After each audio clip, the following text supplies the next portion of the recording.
Here I Well, hello everyone out So there. our This is our motto first time is ever when they doing go something of low, the we go sort. high. We are streaming the Democratic We convention never through bow. Black News We Tonight. never bend. We We are never running a little break. bit behind No, time, and we it looks as endure if and the we Democratic always, convention always, stream always is move running a little forward. bit slow. So I'm gonna put This that up there election, so you we've can engaged a see historic number of that we Americans in are the we are Democratic viewing it with process. you. And now we But have to overcome they're the odds not. once again to build It's back catching up better than slowly before. as the We people lead come not only along. by But the example if of you our notice, power, but by the I'm not power getting of any our sound yet example. either. We are America, So There's let's sound. I see. can second hear to sound. none, and Can we you?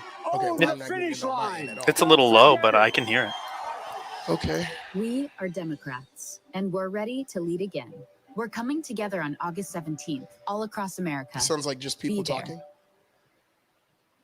Is that what I hear? That's all it was, yeah. Okay, cool. All right.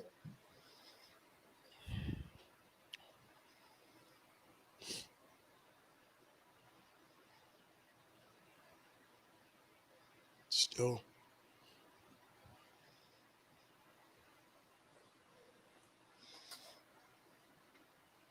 Coming together on August. Seems like there would be volume for that, but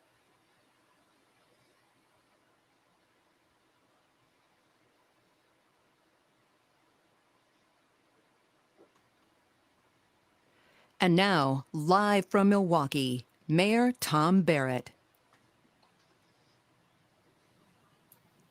I'm Hi, hearing everybody. the speaker. I'm Tom Barrett, the proud mayor of Milwaukee. Are you hearing him?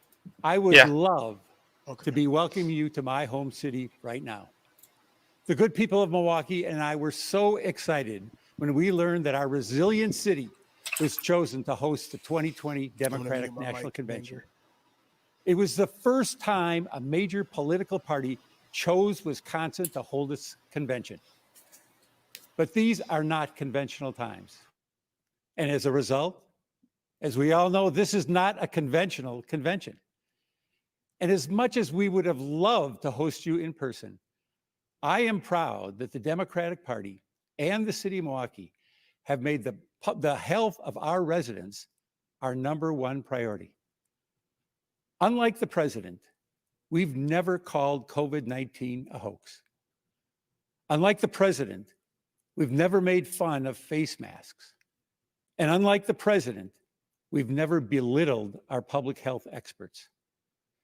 We understand why we can't be together this week, and I hope you do too. And as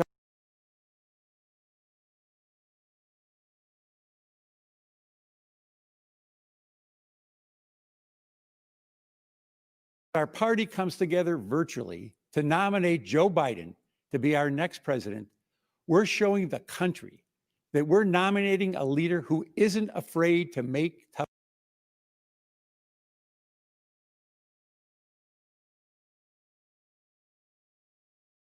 choices, or to work with health experts, not against them,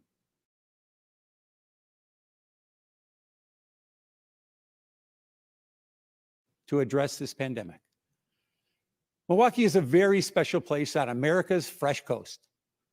I look forward to the day when you are all able to come experience our beautiful lakefront, our historic neighborhoods, and above all, our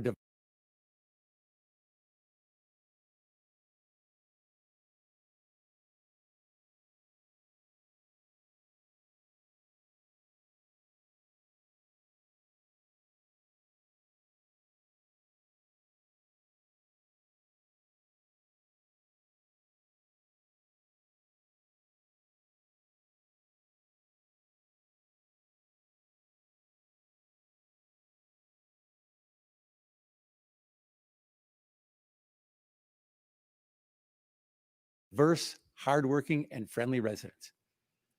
But in the meantime, it is my honor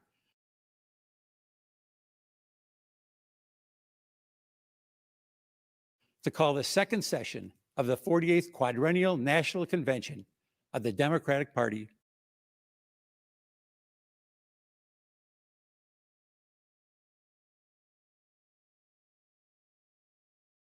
to order.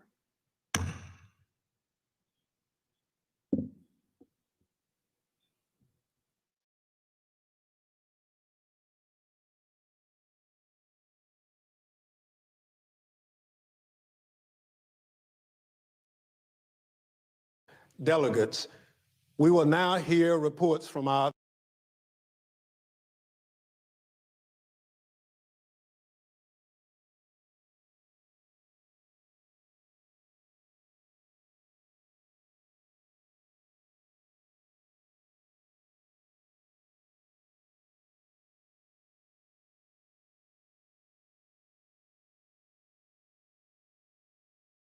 three convention standing committees.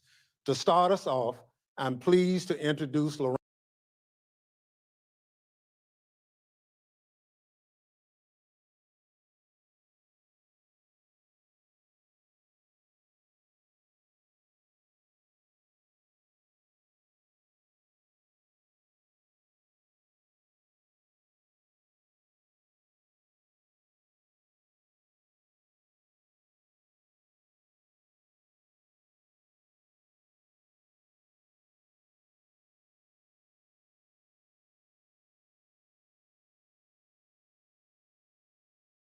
Lorraine Miller and James Roosevelt Jr., co-chairs of the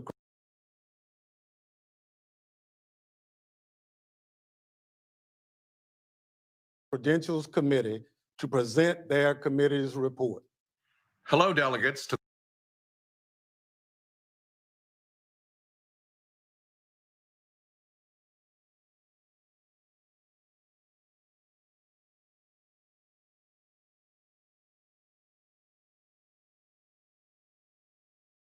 the 2020 Democratic National Convention. My name is Jim Roosevelt, and it is an honor to have served as a co-chair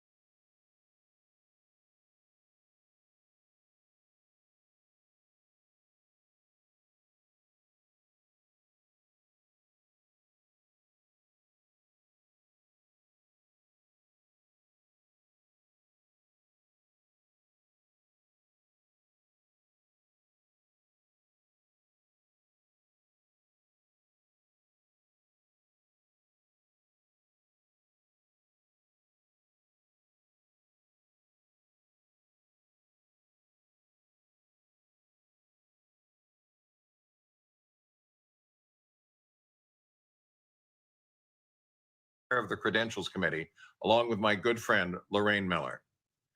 Pursuant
your corner.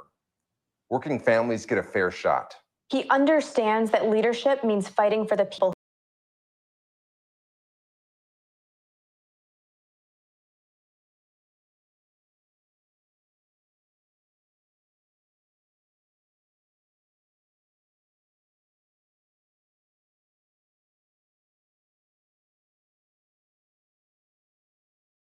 Not be more clear. America faces a triple threat: a public health catastrophe, an economic collapse.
Abroad, Joe Biden will be a champion for free and fair elections, for a public health system that keeps us safe, for an economy that we build back better than before, and for accountability and integrity in our system of justice. We stand with Joe Biden because this isn't just about defeating Donald Trump. We are in this to win for America. So let's get it done.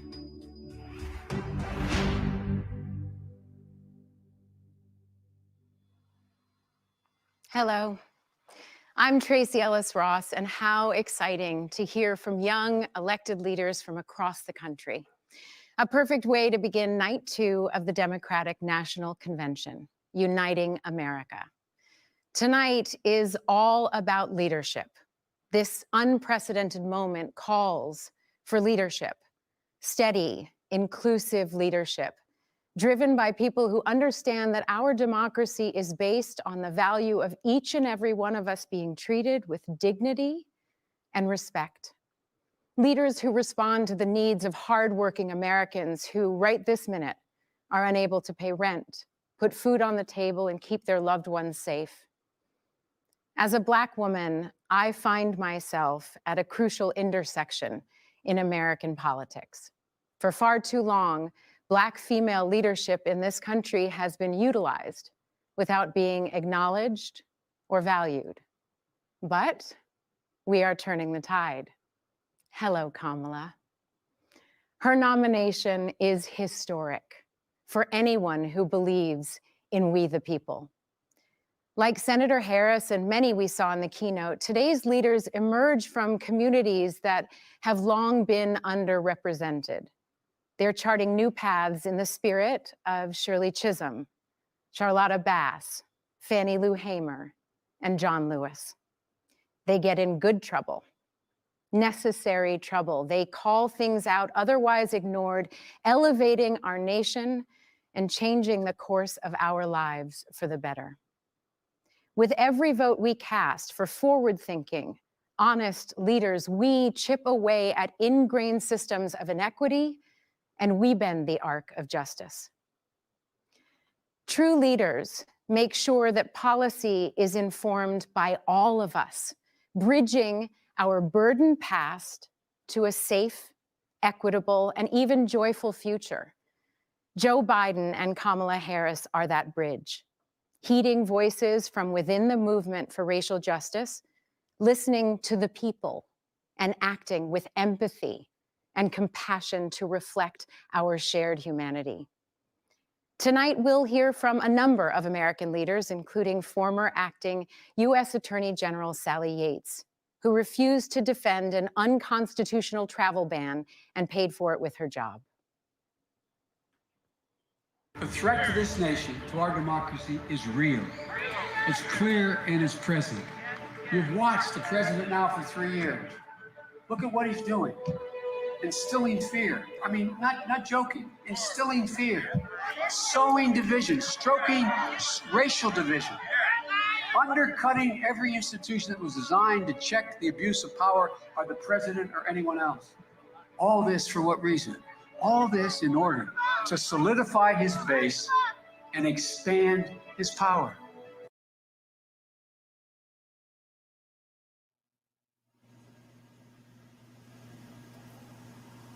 Good evening. I'm Sally Yates. Speaking at a political convention is something I never expected to be doing, but the future of our democracy is at stake. I'm here in my hometown of Atlanta, where as a young lawyer, I joined our nation's Justice Department.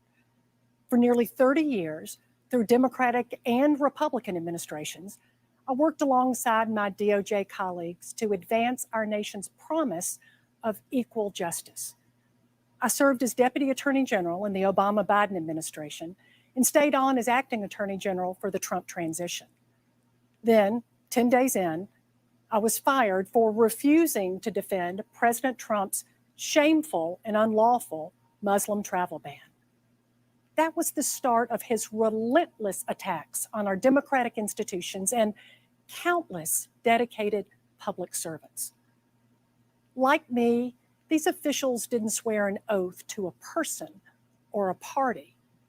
Public servants promised to defend our Constitution, uphold our laws, and work on behalf of the American people. But from the moment President Trump took office, he's used his position to benefit himself rather than our country. He's trampled the rule of law, trying to weaponize our Justice Department to attack his enemies and protect his friends. Rather than standing up to Vladimir Putin, he fawns over a dictator who is still trying to interfere in our elections. He's even trying to sabotage our postal service to keep people from being able to vote. His constant attacks on the FBI, the Free Press, inspectors general, federal judges, they all have one purpose: to remove any check on his abuse of power.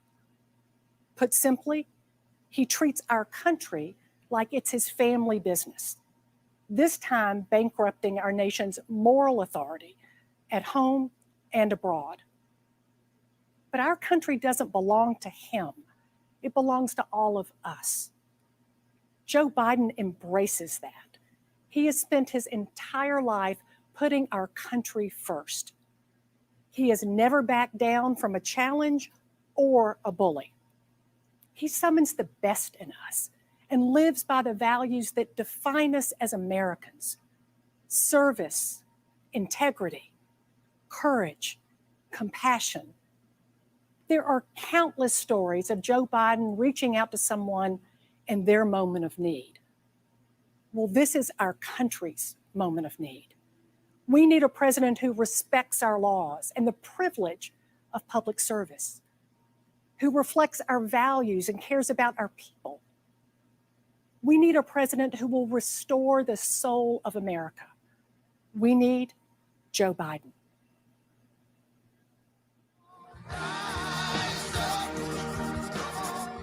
Over the last 4 years, we have experienced failed leadership under Donald J. Trump. We've had to deal with this insanity. I've watched our country deteriorate. The cover-ups, the lying, the favoritism. The disregard for the Constitution. Donald Trump has failed America. It is time for us to reclaim our constitutional and democratic values. We need to prove to the world, and most importantly, prove to ourselves that we are better than this. We need an experienced leader. A leader that has passion, integrity, and strategic leadership skills. And his name is Joe Biden. Joe Biden is that leader. And he really wants the best for this country. He understands and respects our democracy, the rule of law, and the U.S. Constitution. He will move toward creating a more perfect union.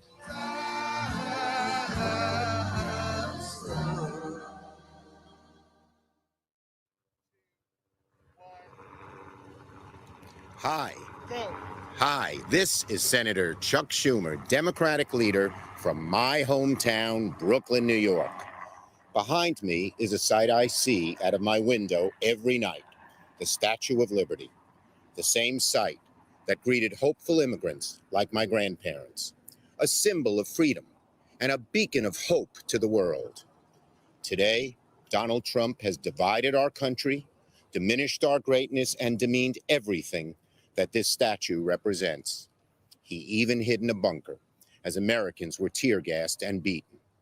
Millions are jobless. 170,000 Americans have died from COVID, and Donald Trump says it is what it is. Presidents should never say it is what it is. President Lincoln, honoring the great sacrifice at Gettysburg, didn't say it is what it is. President Roosevelt, seeing a third of the nation ill-housed, ill-clad, and ill-nourished, didn't say it is what it is. America, Donald Trump has quit on you. We need a president with dignity, integrity, and the experience to lead us out of this crisis. A man with a steady hand and a big heart who will never, ever quit on America. That man is my friend, Joe Biden. He will be a great president. But if we're going to win this battle for the soul of our nation, Joe can't do it alone. Democrats must take back the Senate. We will stay united, from Sanders and Warren to Manchin and Warner. And with our unity, we will bring bold and dramatic change to our country. Let me tell you some of the things we do. With President Biden, Vice President Harris, and a Democratic majority, we will make health care affordable for all. We'll undo the vicious inequality of income and wealth that has plagued America for far too long, and we'll take strong, decisive action to combat climate change and save the planet. We will protect voting rights, fight systemic racism in the criminal justice system and in our economy, and restore a Supreme Court that looks out for people, not corporations. We'll rebuild our infrastructure and make sure every home, from inner city to rural America, has broadband. We will save the post office and once and for all defeat COVID-19, this evil disease. And, beckoned by the lady behind us, we will reform our immigration system so that immigrants yearning to breathe free will at last become American citizens. Together, we can reignite the hope once felt by millions of men and women, huddled masses on creaking ships, who glimpsed this mighty woman with her torch, knowing they could build a better life here in America. And out of this long national nightmare, America will finally awaken to a brighter future and a new day. Senator Chuck Schumer reminding us that leadership requires integrity and accountability. Real leaders don't ask what we can do for them, they ask what they can do for us. In a minute, we will hear from two former presidents, and they're going to speak to that. But first, here are Caroline Kennedy and her son, Jack Schlossberg. 60 years ago, in a crowded LA stadium, my father accepted the Democratic nomination for president. He challenged Americans to look to the future and join him on a journey toward a new frontier. It was a call to the young at heart, regardless of age or party. Times have changed, but the themes of my grandfather's speech, courage, unity, and patriotism, are as important today as they were in 1960.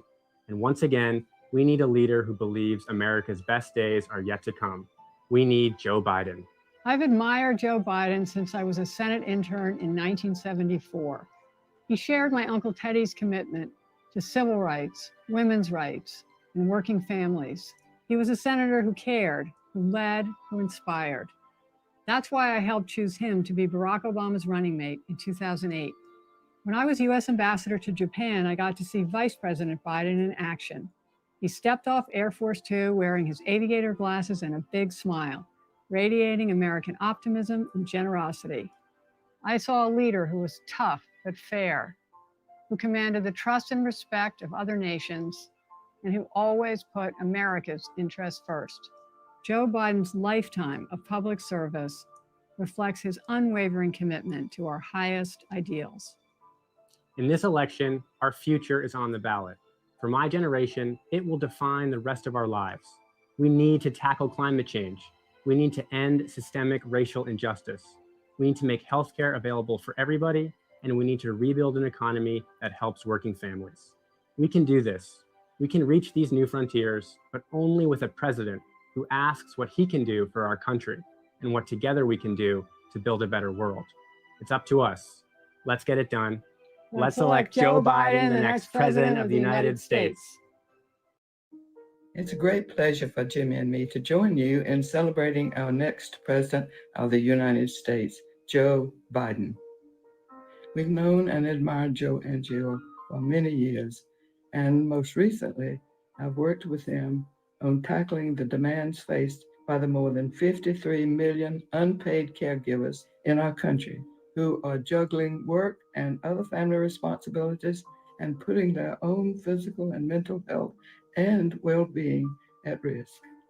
Joe knows well, too well, the sorrows and struggles of being a family caregiver. From Joe's time as a young widower, thrust into single parenthood with a demanding job, to he and Jill caring for their own parents and their son Bo at the end of their lives. He knows caregiving is hard, even on the good days.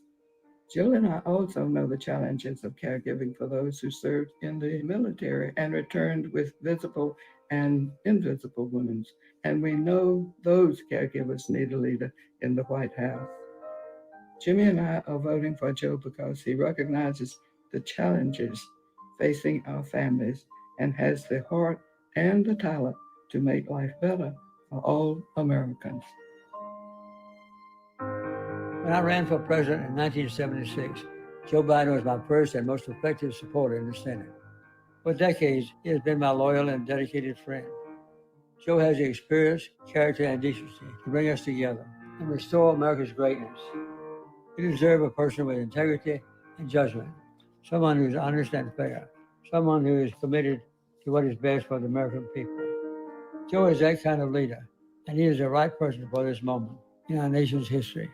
He understands that honesty and dignity are essential traits that determine not only our vision, but our actions. More than ever, that's what we need. During these uncertain times, Joe Biden realizes that many American lives can be saved each day through the use of masks and testing, as recommended by our medical experts. Joe Biden must be our next president.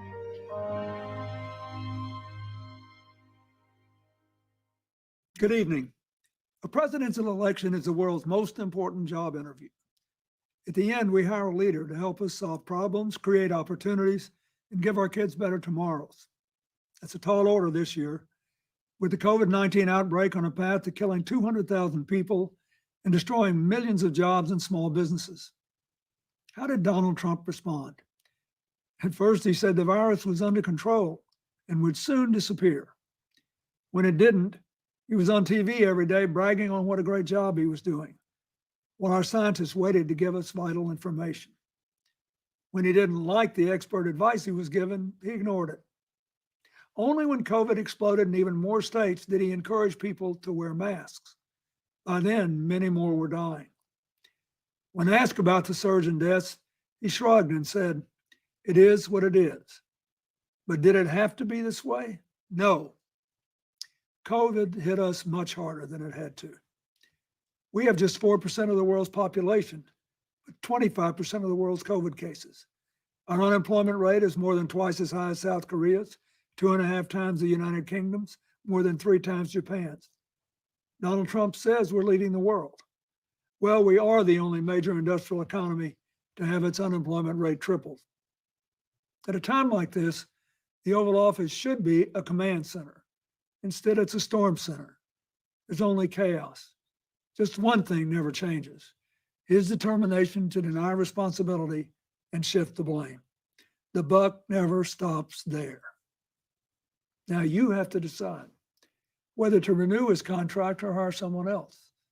If you want a president who defines the job as spending hours a day watching TV and zapping people on social media, he's your man. Denying, distracting, and demeaning works great if you're trying to entertain or inflame. But in a real crisis, it collapses like a house of cards. COVID just doesn't respond to any of that. To beat it, you've got to actually go to work and deal with the facts. Our party is united in offering you a very different choice: a go-to-work president, a down-to-earth, get-the-job-done guy, a man with a mission to take responsibility, not shift the blame, concentrate, not distract, unite, not divide. Our choice is Joe Biden. Joe helped bring us back from a recession before, and he can do it again. In 2009, Barack Obama and Joe Biden started with the worst economy since the Great Depression. And when they were done, they delivered more than 6 straight years of job growth. I feel like this needs an interim moment. His work created a lot of new jobs and started many new companies in communities across our country. Now Joe's committed to building America back again. How? He's given us smart, detailed plans to invest in areas vital to our future. Innovative financing for modern factories and small businesses. Good jobs in green energy and conservation to combat climate change. Completely agree. Modern infrastructure to bring small town and rural America the connectivity and investment others take for granted. People to vote And a for plan to ensure that So- Black Americans, Latino Americans, Native Americans, women, immigrants, and other communities left behind But I'm just saying, are full participants Bill in Clinton, our economy and our society. not necessarily the greatest person, Joe Biden wants to build an economy far better suited to our changing world. president, to Better for young people, Black people. better for families working and raising their kids, If you read, better for people who lost jobs and need new ones, understand that he's not better for farmers tired of being collateral damage in trade wars, black, so I gotta be better for workers caring for the sick, elderly, and people with disabilities. Better because of a living wage and access to affordable higher education and health care, including prescription drugs, and to child care, a secure retirement, and for the first time, paid family and medical leave. Joe won't just put his signature on a check and try to fool you into thinking it came from him. He'll work to make sure that your paycheck reflects your contribution to and your stake in a growing economy. In this job interview, the difference is stark. You know what Donald Trump will do with 4 more years: blame, bully, and belittle. And you know what Joe Biden will do: build back better. It's Trump's us versus them America against Joe Biden's America, where we all live and work together. It's a clear choice. The future of our country is riding on it. Thank you. It's time to call the roll and officially nominate the Democratic candidate for President of the United States. But this year, for the first time, the roll call is heading out to all 57 states and territories, places that showcase our nation's natural beauty, places where people are working together to secure a better future for our country, and places that are working to rebuild and recover, like Iowa, where thousands have been left homeless and hundreds of thousands have been left without power in the wake of last week's terrible storm. Our hearts are with you, Iowa.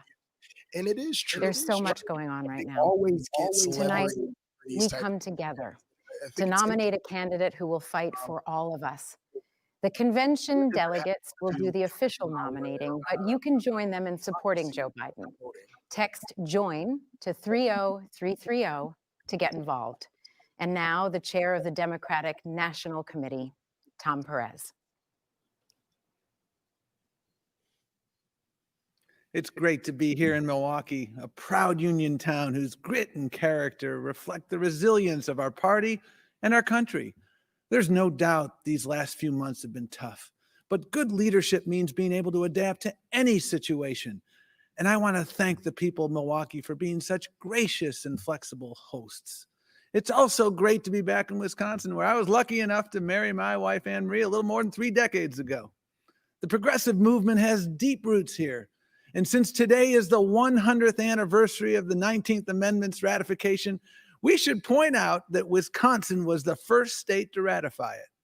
What's more, in its one-word motto, forward, Wisconsin captures something so important about America. The way that no matter what challenges today brings, we always believe a better future is possible. That's what my parents believed when they emigrated to this country nearly a century ago, fleeing the iron fist of a brutal dictator in the Dominican Republic. This nation welcomed them with compassion, and they quickly learned that their hope of building a better life through hard work was shared by generations of Americans. Indeed, every American story is a story about that hope, that sense of possibility. It's what unites us, defines us, and it's what sustains us now. We will work to meet our extraordinary challenges because progress is made by the hopeful, not the cynical. And we will do that work together because movements are built by the many, not the few. And as you watch tonight's decidedly unconventional roll call and reflect on the diversity of our nation, remember, you too are part of the American story. And no matter where you come from or where you're watching from tonight, you have a place in Joe Biden's Democratic Party. Delegates and distinguished guests, under our procedural rules, 2 Democratic candidates submitted nominating documents to our convention secretary for the office of President of the United States, Senator Bernie Sanders and Vice President Joe Biden. As such, each candidate has provided names of individuals who will make nominating and seconding speeches on their behalf. We will begin with nominating and seconding speeches for Senator Sanders. Speaking on his behalf will be 2 progressive champions, Bob King and Representative Alexandria Ocasio-Cortez. I'm Bob King. As a proud union member and former president of a great American union, the UAW, I am honored to nominate Bernie Sanders for president. For decades, Bernie has led the fight for working families, fighting for workers' rights to organize unions and collectively bargain. In a time of enormous inequality, he understands that we must confront large corporations which have far too much control over our economy. Well, and our like this. workforce. I think this is really Bernie cool. believes healthcare is a human They're right. going around the It should world, not be letting the contingent on a world job. He tell knows you we who to can vote for. rebuild our crumbling I mean, it's cool. infrastructure by creating What do you millions think? Put your of comments in the good-paying comment union section. jobs while combating climate change. Bernie's moral clarity has emboldened the Democratic Party's fight for justice. The grassroots energy of his supporters has cemented important advances in our platform. Bernie will continue to lead a movement that helps defeat Trump and delivers transformational change. I'm excited to place into nomination the name of a great champion of the working class, Senator Bernie Sanders. Good evening, bienvenidos, and thank you to everyone here today endeavoring towards a better, more just future. Y'all know how much I love AOC. In fidelity and gratitude to a mass people's movement working to establish 21st century social, economic, and human rights, including guaranteed health care, higher education, living wages, and labor rights for all people in the United States. A movement striving to recognize and repair the wounds of racial injustice, colonization, misogyny, and homophobia, and to propose and build reimagined systems of immigration and foreign policy that turn away from the violence and xenophobia of our past. A movement that realizes the unsustainable brutality of an economy that rewards explosive inequalities of wealth for the few at the expense of long-term stability for the many, and who organized a historic grassroots campaign to reclaim our democracy. In a time when millions of people in the United States are looking for deep, systemic solutions to our crises of mass evictions, unemployment, and lack of health care, in el espíritu del pueblo and out of a love for all people, I hereby second the nomination of Senator Bernard Sanders of Vermont for President of the United States of America. Thank you, Mr. King and Representative Ocasio-Cortez. We now turn to nominating and seconding speeches for Vice President Biden. In a moment, we'll hear from Senator Chris Coons, who holds the Delaware Senate seat once held by the Vice President, and Representative Lisa Blunt Rochester, my colleague in the House.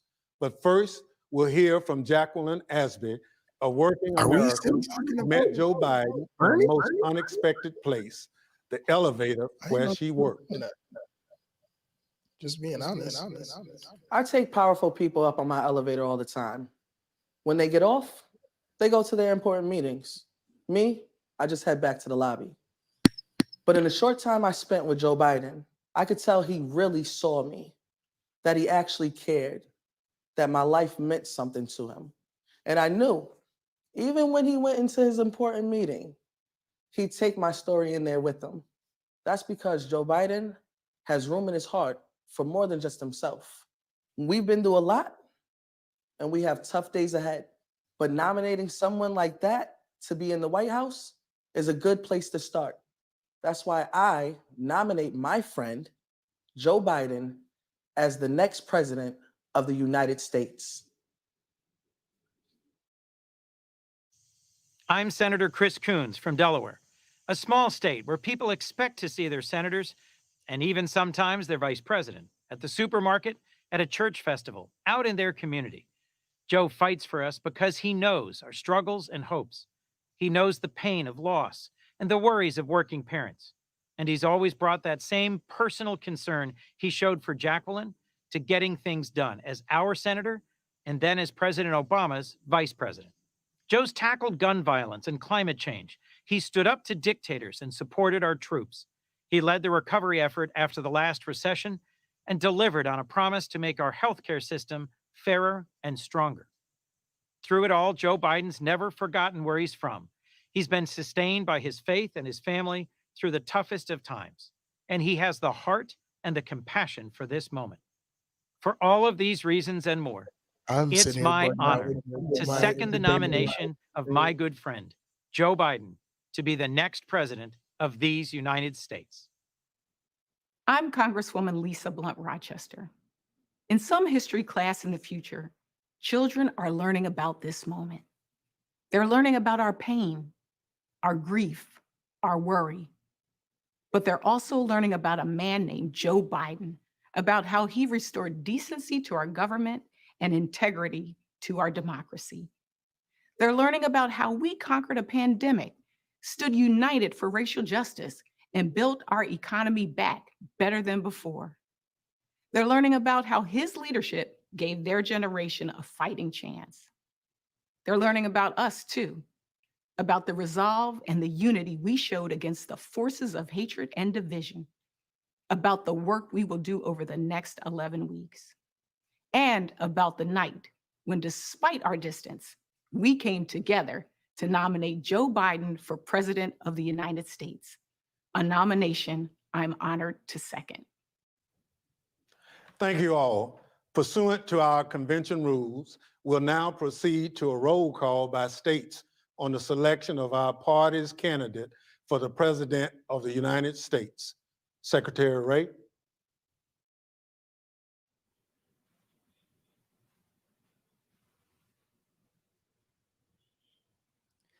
Mr. Chairman, coming to you live from the Wisconsin Center, it's time to begin our virtual trip around America. Our journey begins at the site of a major step forward in our national journey towards justice. Let's go to Alabama.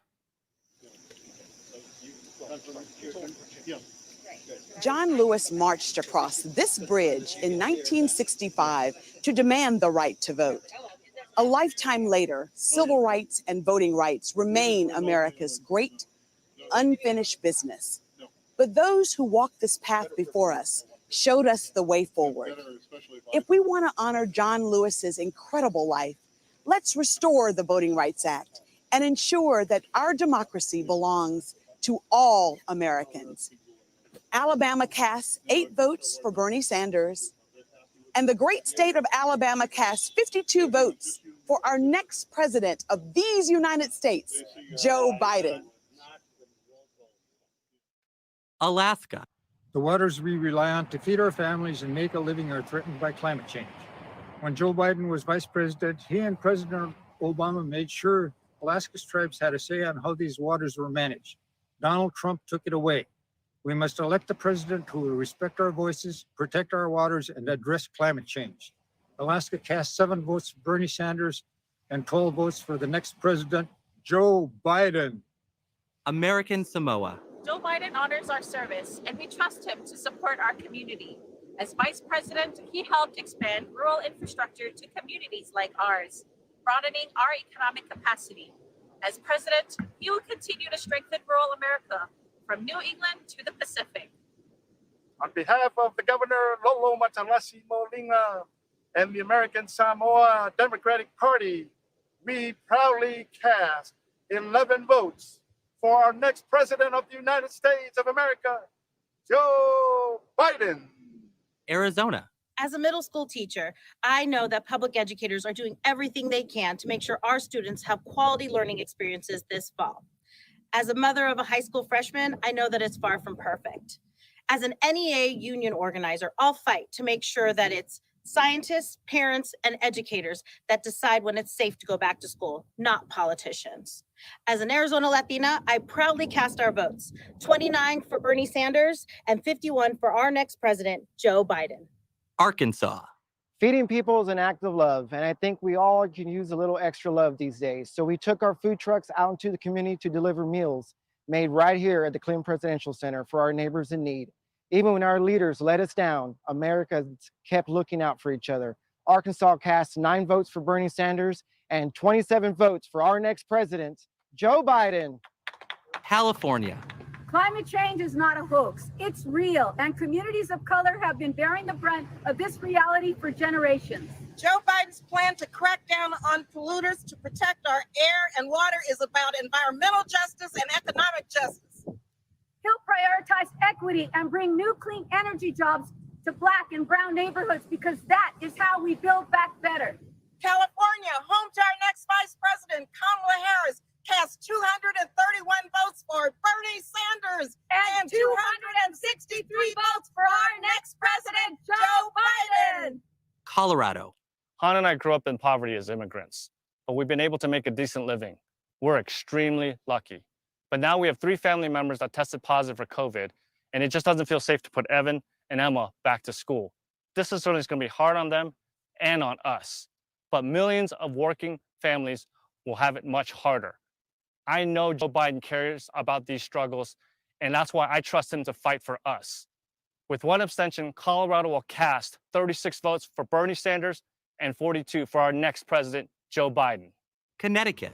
Firefighters are proud to put our lives on the line every day to protect our neighbors. It's a badge of courage. But while we are protecting your family, we need a president who is committed to protecting ours, and that's Joe Biden. He has the courage we respect and the commitment to working Americans we need now.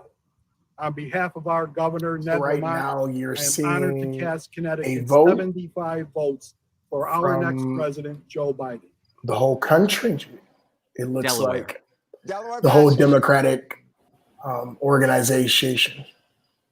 Delaware passes. Democrats abroad. We represent the millions of Americans who live outside the United States and vote back home. Americans abroad can make a difference in the states that will decide this year's elections. We need your help to elect a president who will restore our standing around the world. Go to votefromabroad.org to learn more. Democrats Abroad is proud to cast 10 votes for Bernie Sanders and 7 votes for our next president, Joe Biden. District of Columbia. Welcome to my hometown and the best city in the world. Washington, D.C. is 706,000 residents strong. We raise families, pay taxes, and serve the United States military, just like every American in the 50 states. The House of Representatives just passed an historic piece of legislation to make Washington, D.C. the 51st state. From Black Lives Matter Plaza, the District of Columbia proudly cast 1 vote for Bernie Sanders and 43 votes for the next president of the United States, Joe Biden. Florida. When my daughter was murdered in Parkland, Joe Biden called to share in our family's grief. I quickly learned about his decency and his civility, but I also learned about his toughness and how he's beaten the NRA. Together with the other victims of gun violence and our nation's youth, Joe Biden and Kamala Harris will take on the NRA again and win. Let's win back our freedom to live without fear. Florida cast 57 votes for Bernie Sanders and 192 votes for our next president, Joe Biden. Georgia. My mentor, Congressman John Lewis, knew that the right to vote is sacred. Georgians know that our ability to vote is under attack. Long lines, voter suppression. Donald Trump is even trying to slow down the mail and force us to risk our lives to cast a ballot. We will not be silenced. Take out your phone and text VOTE to 30330 and make sure your voice is heard in this election. From the cradle of the civil rights movement and in the spirit of good trouble, Georgia cast our 117 votes for our next president, Joe Biden. Guam. 70 years ago this summer, Chamorros became U.S. citizens. We are proud of our resilience, proud of our indigenous heritage, and proud to be part of this historic moment for our party and our nation. From the land where America's day begins, Guam cast 2 votes for Bernie Sanders and 11 votes for our next president, Joe Biden. Hawaii. I came from the Philippines to Hawaii, the land of indigenous Native Hawaiians. Today, I want to speak to my fellow immigrants, to the essential workers on the front line, to the service members who wear our flag, to the parents with big dreams for their children. No matter where we came from, immigrants belong in our country's long fight for justice. We belong in the America we are building together. Hawaii, birthplace of President cast think 9 this is votes for beautiful. Sanders and 20 It's awesome for to our see. next president, Joe Biden. So no comment We're there. not waiting for Washington to act on climate change. Here in Boise, we know that clean energy doesn't just mean a healthier planet, it means good paying jobs. Imagine what we could do with a president that listens to science and leads with courage. Idaho cast 9 votes for Bernie Sanders and 16 for our next president, Joe Biden. Illinois. Discrimination has denied too many Black Americans the chance to own a home and build wealth. Joe Biden has a plan to end racist lending practices and help more people of color achieve the American dream of owning a home. This isn't just about racial justice. It's about stronger communities and more economic security for working families. Illinois cast 59 votes for Bernie Sanders and 122 votes for our next president, Joe Biden. Indiana. Here in South Bend, we once feared that our best days were behind us. But then we reimagined our economy with new jobs and even new industries.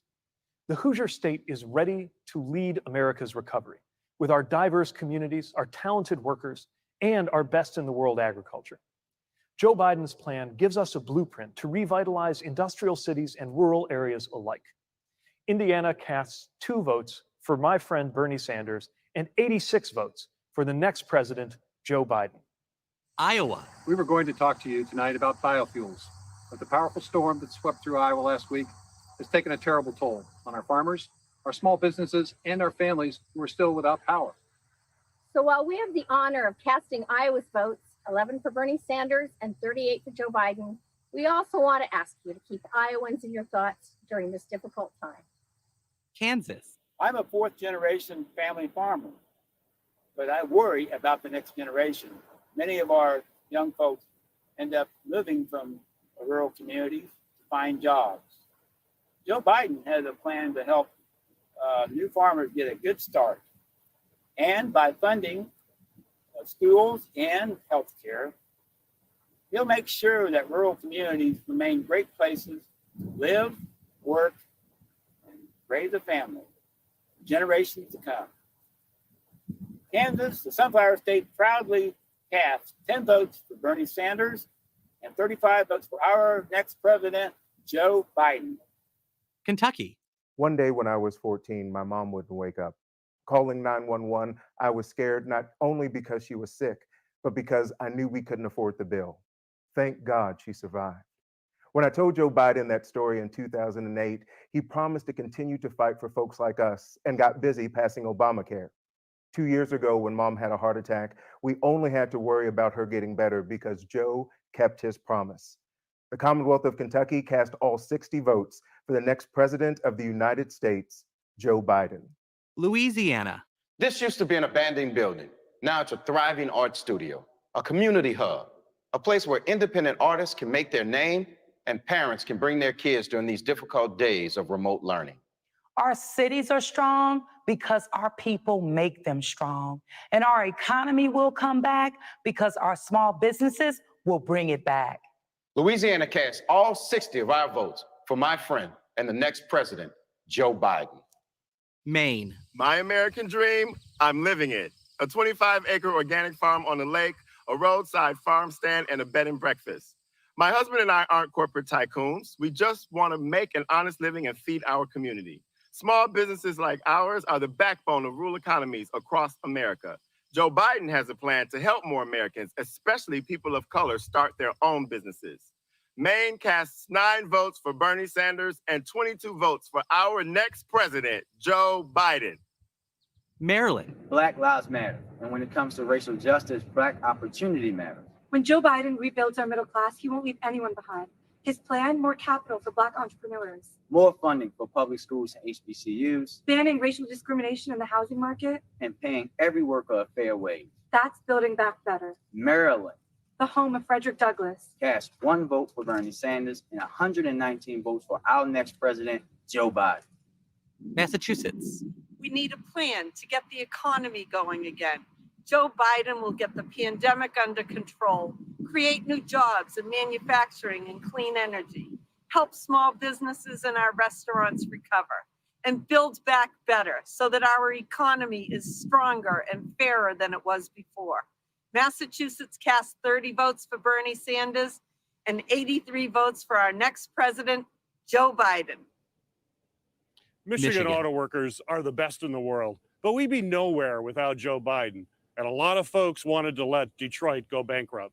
But Joe Biden believed in us, and together we fought to save Obama believed in you too, and so Now did he's Joe got a plan to Biden. create 1 And million they new auto gave you jobs by money investing in clean to energy. make sure you stayed Joe Biden afloat. believes in American workers. Michigan, He's got our back. I and love we've my got his. state. Thank Michigan you. cast 53 votes for Bernie Sanders and 92 votes for our next president, Joe Biden. Minnesota. I'm here in Minnesota, the home of the headwaters of the Mississippi River. We know that a bridge shouldn't fall down in the middle of America, but it did. And we came together to rebuild it. That's what we do in America. That's what Joe Biden will do as president. He'll build back better. He'll cross the river of our divides and unite this country from our cities to our suburbs to our rural areas. And now we will virtually cross the great Mississippi to St. Paul to hear from my friend, Mayor Melvin Carter. Thank you, Senator. As the 46th mayor of a city that's more than ready for our 46th president, I'm proud to cast Minnesota's 31 votes for Bernie Sanders and 60 votes for our next U.S. president, Joe Biden. Mississippi. Tougaloo College reflects the progression of a people from slavery to citizenship to scholarship and leadership, contributing to Mississippi and the world. Our alumni are leaders like Convention Chairman Congressman Benny Thompson. Joe Biden wants to invest $70 billion in HBCUs like Tougaloo. Imagine what impact that could have on HBCUs. Imagine what impact HBCUs could have on America. Mississippi cast 2 votes for Bernie Sanders and 38 votes for our next president, Joe Biden. Missouri. As a member of the International Union of Bricklayers and Allied Craft Workers, Local 1 St. Louis, I love walking around the city and seeing the contributions that my brothers and sisters have made. We stand ready to rebuild our nation's infrastructure. And with Joe Biden's leadership, we'll create millions of new jobs, building back better. Missouri cast 28 votes for Bernie Sanders and 50 votes for our next president, Joe Biden. Montana. When COVID shut down my college, I came home to my parents' ranch to finish senior year online. But some days I can't even get a video to load or an email attachment to send. Without reliable internet, there's no remote learning, no virtual doctor's appointments, and just try starting a small business. Rural broadband can be a game changer for rural communities like mine, and Joe Biden has a plan to make it happen. Montana cast 1 vote for Bernie Sanders and 18 votes for our next president, Joe Biden. Nebraska. I work at a meatpacking plant, making sure grocery store shelves stay full. They call us essential workers, but we get treated like we're expendable. Workers are dying from COVID, but a lot of us don't have paid sick leave or even quality protective equipment.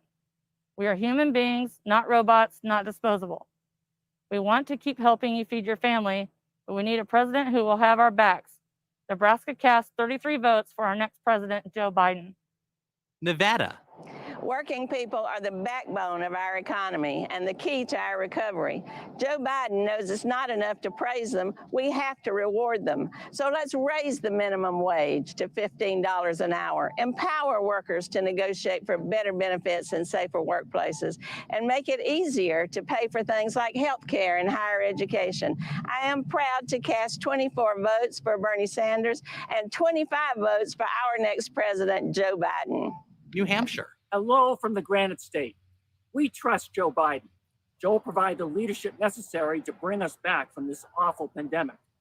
Joe has a plan to attack global climate change once and for all.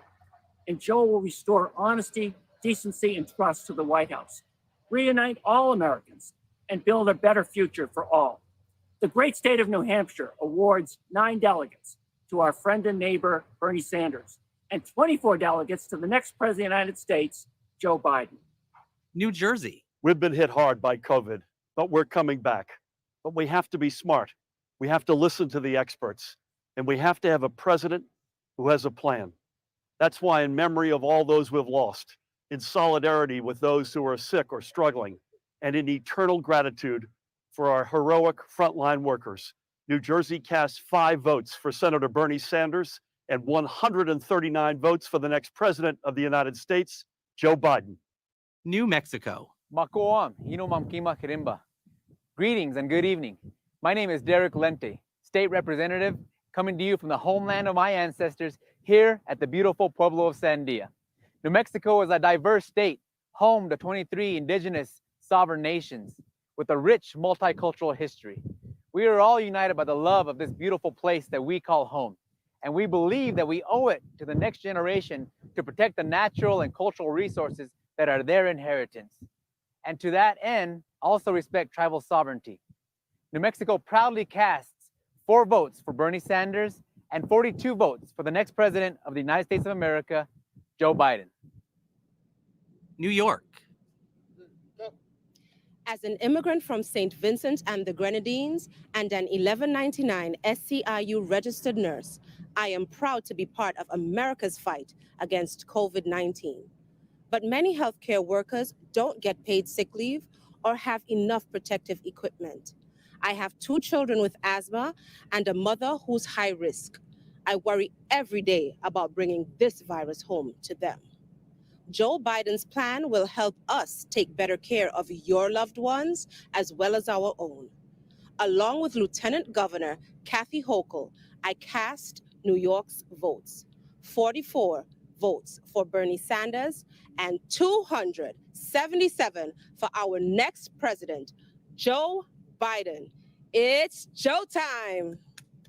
North Carolina. I've been doing this for a long time, so let me just be plain. Black people, especially Black women, are the backbone of this party. And if we don't show up, Democrats don't get elected.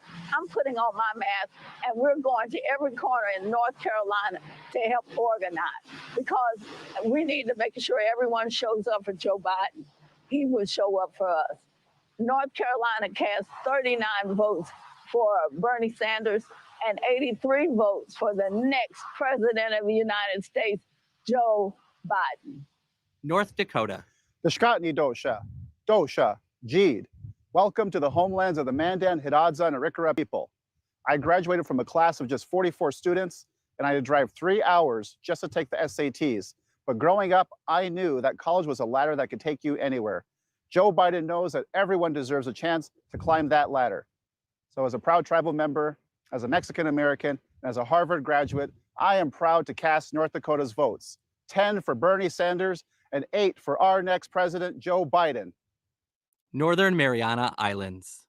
Hafaday, T-Row, and hello from paradise, the Northern Mariana Islands. We may be far away, but we're American citizens. And this year, for the first time in decades, we finally have a Democratic slate, because Democrats organize everywhere. But we don't get to vote for president, so please don't waste yours.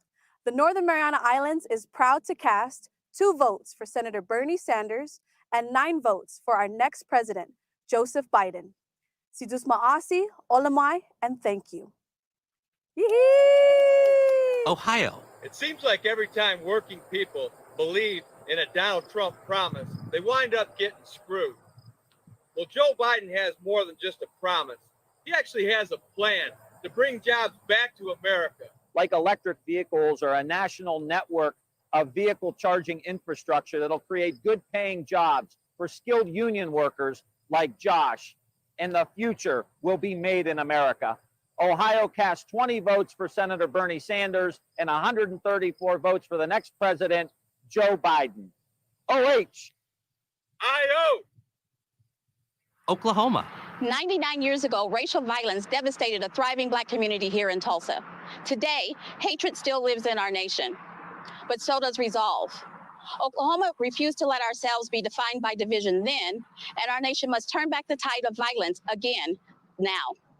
Oklahoma cast 13 votes for Bernie Sanders and 24 votes for our next president, Joe Biden. Oregon. As Black Americans standing on Native land, we proudly represent Oregon. The dual viruses, COVID-19 and racism, laid bare unequal healthcare access and deaths in communities of color. The Democrats are working to bridge divides and make sure everyone has equal access to low or no cost quality care. Today, Oregon cast 16 votes for Bernie Sanders. And with Senators Wyden and Merkley's support, cast 57 votes for Joe Biden. Pennsylvania. When Joe Biden was young, his father came to this house in Scranton, sat down on Joe's bed, and told him he lost his job. It's a moment that stayed with Joe his entire life. Right now, all across America, working families are experiencing that same fear and uncertainty. But Joe Biden has a plan to help them and to help our country build back better, creating millions of good-paying jobs, so more parents will be able to tell their kids what Joe's dad said to him all those years ago. It's gonna be okay. Pennsylvania cast 34 votes for Senator Bernie Sanders and 175 votes for the next president of the United States, Scranton's own Joe Biden. Puerto Rico. Los puertorriqueños somos ciudadanos estadounidenses, algo que Donald Trump parece haber olvidado en los momentos más difíciles que enfrentó nuestra isla. Joe Biden siempre ha apoyado las causas de Puerto Rico y como presidente será nuestro aliado en la Casa Blanca. Sé que es la mejor alternativa para que los sobre 3 millones de ciudadanos americanos que residimos en esta bendita isla de Puerto Rico podamos ser respetados. Puerto Rico emite 5 votos para Bernie Sanders y 53 votos para Joe Biden. Rhode Island. Rhode Island, the ocean state, where our restaurant and fishing industry have been decimated by this pandemic, are lucky to have a governor, Gina Raimondo, whose program lets our fishermen sell their catches directly to the public, and our state appetizer, calamari, is available in all 50 states. The calamari comeback state of Rhode Island casts 1 vote for Bernie Sanders and 34 votes for the next president, Joe Biden. South Carolina. Mr. Chairman, I am Jamie Harrison, candidate for the United States Senate, speaking from the campus of South Carolina State University, the alma mater of Majority Whip Jim Clyburn and the late Dr. Emily England Clyburn, for whom its honors college is named. This proud HBCU has contributed 22 general officers to our armed services. And tonight, I proudly cast South Carolina's 64 votes as follows: 15 for Bernie Sanders and 49 for our next president of the United States, Joe Biden. South Dakota. Midakiapi, relatives. As a first American and citizen of the Standing Rock Sioux tribe, I welcome you to the Pahasapa, the Black Hills, the site of my creation story and home to the Oceti Shakowi, the great Sioux nation. We often say Midaku Yeyayasi, we are all related. Our next president must lead by this philosophy for the betterment of our next 7 generations. We cast 3 votes for Senator Bernie Sanders and 17 votes for our next president, Joe Biden. Tennessee. 100 years ago tonight, suffragists based here at the Hermitage Hotel in Nashville cheered as Tennessee became the 36th and deciding state to ratify the 19th Amendment, granting women the right to vote. This year, I'm casting my very first presidential vote for Joe Biden. Women will decide this election, and we'll replace Donald Trump with a president who respects us. Tennessee cast 23 votes for Bernie Sanders and 50 votes for our next president of the United States, Mr. Joseph R. Biden. Texas. A year ago, my safe community of El Paso was targeted by a domestic terrorist who murdered 23 innocent people, injured 23 more, and devastated all of us. His motive was racism and xenophobia. In the face of hate, we choose love. Siempre lo hemos hecho, siempre lo haremos. And in the face of continued gun violence in America, we demand change. The time has come to act. With one abstention, the great state of Texas cast 98 votes for Bernie Sanders and 161 votes for our next president, Joe Biden. Utah. Here in Utah, we've had mail-in voting for years. If you're registered to vote, you automatically get sent a ballot. It's fast, it's reliable, and it's easy for everyone to participate. In 2016, we had turnout well over 80%, and this year we're expecting even higher. That's why Democrats and Republicans here in Utah agree. Mail-in voting strengthens our democracy. Utah cast 17 votes for Bernie Sanders and 16 votes for our next president, Joe Biden. Vermont. The state of Vermont, strongly believing in economic justice, social justice, racial justice, and environmental justice, proudly supporting democracy and the Constitution of the United States, and vehemently opposed to the authoritarianism and racism of the Trump administration, is proud to cast 15 votes for Vermont Senator Bernie Sanders and 9 votes for the next president of the United States, Joe Biden. The U.S. Virgin Islands. In recognition of our Governor Albert Bryan Jr. and our delegate to Congress, Stacey Plaskett, we bring you greetings from the Virgin Islands of the United States. Yay! Where a young Alexander Hamilton was raised, the vacation home of a nominee with turquoise waters, white sand beaches, and friendly people. We cast our 13 votes for Joseph R. Biden. Yay! Virginia. 3 years ago, my beloved city, Charlottesville, Virginia, was attacked by white supremacists and a young woman was killed. We were attacked again when Donald Trump praised those racists, turning his back on a community that just wanted peace. That was the day Joe Biden decided to join this battle for the soul of America. Over time, my wife, Ghazala, and I have come to know his soul. He's a decent, compassionate man. He will bring this nation together. Virginia cast 32 votes for Bernie Sanders and 91 votes for our president, Joe Biden. Washington. Xin chào. As a 15-year-old refugee from Vietnam, I knew that education was the key to finding opportunities in my new home. When having children of my own, I became an advocate to improve the public education system that gave me a chance to contribute to our America. Democrats invest in education because we are committed to fighting for all kids. Washington cast 43 votes to Senator Bernie Sanders and 66 votes to our next president, Joe Biden. West Virginia. West Virginians have changed the narrative about public education. Parents, teachers, and service personnel have worked together to fight for safe and welcoming schools, sufficient funding for classroom equipment, and fair wages for teachers and school service personnel. Elections matter, but so does activism. So let's keep fighting to guarantee a quality education for all our children, and let's elect a president who will fight alongside us. West Virginia cast 34 votes for our next president, Joe Biden. Wyoming. After our son Matthew's death in Wyoming, Joe Biden helped pass legislation to protect LGBTQ Americans from hate crimes. Joe understands more than most our grief over Matt's death. But we see in Joe so much of what made Matt's life special: his commitment to equality, his passion for social justice, and his boundless compassion for others. With 3 abstentions, Wyoming cast 4 votes for Bernie Sanders and 11 votes for the next president of the United States, Joe Biden. Wisconsin.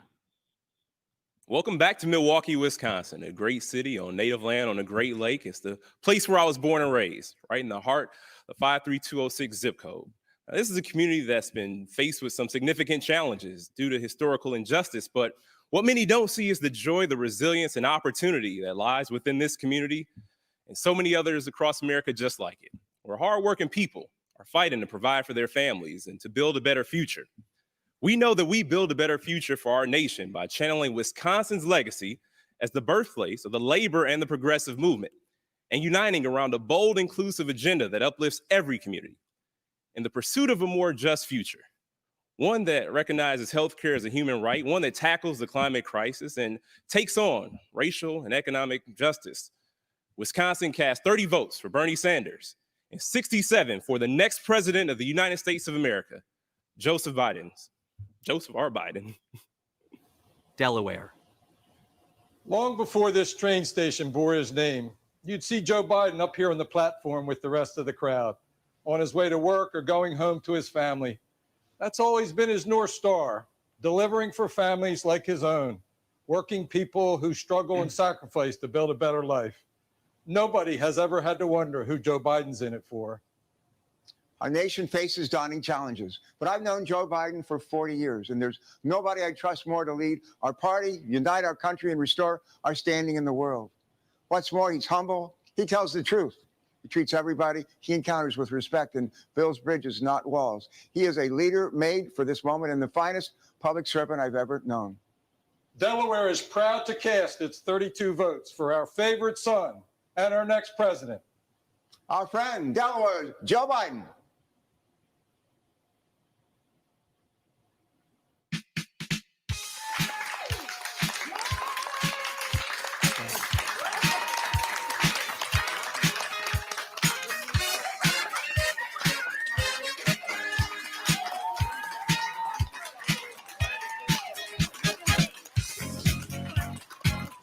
Well, you would think the man just won.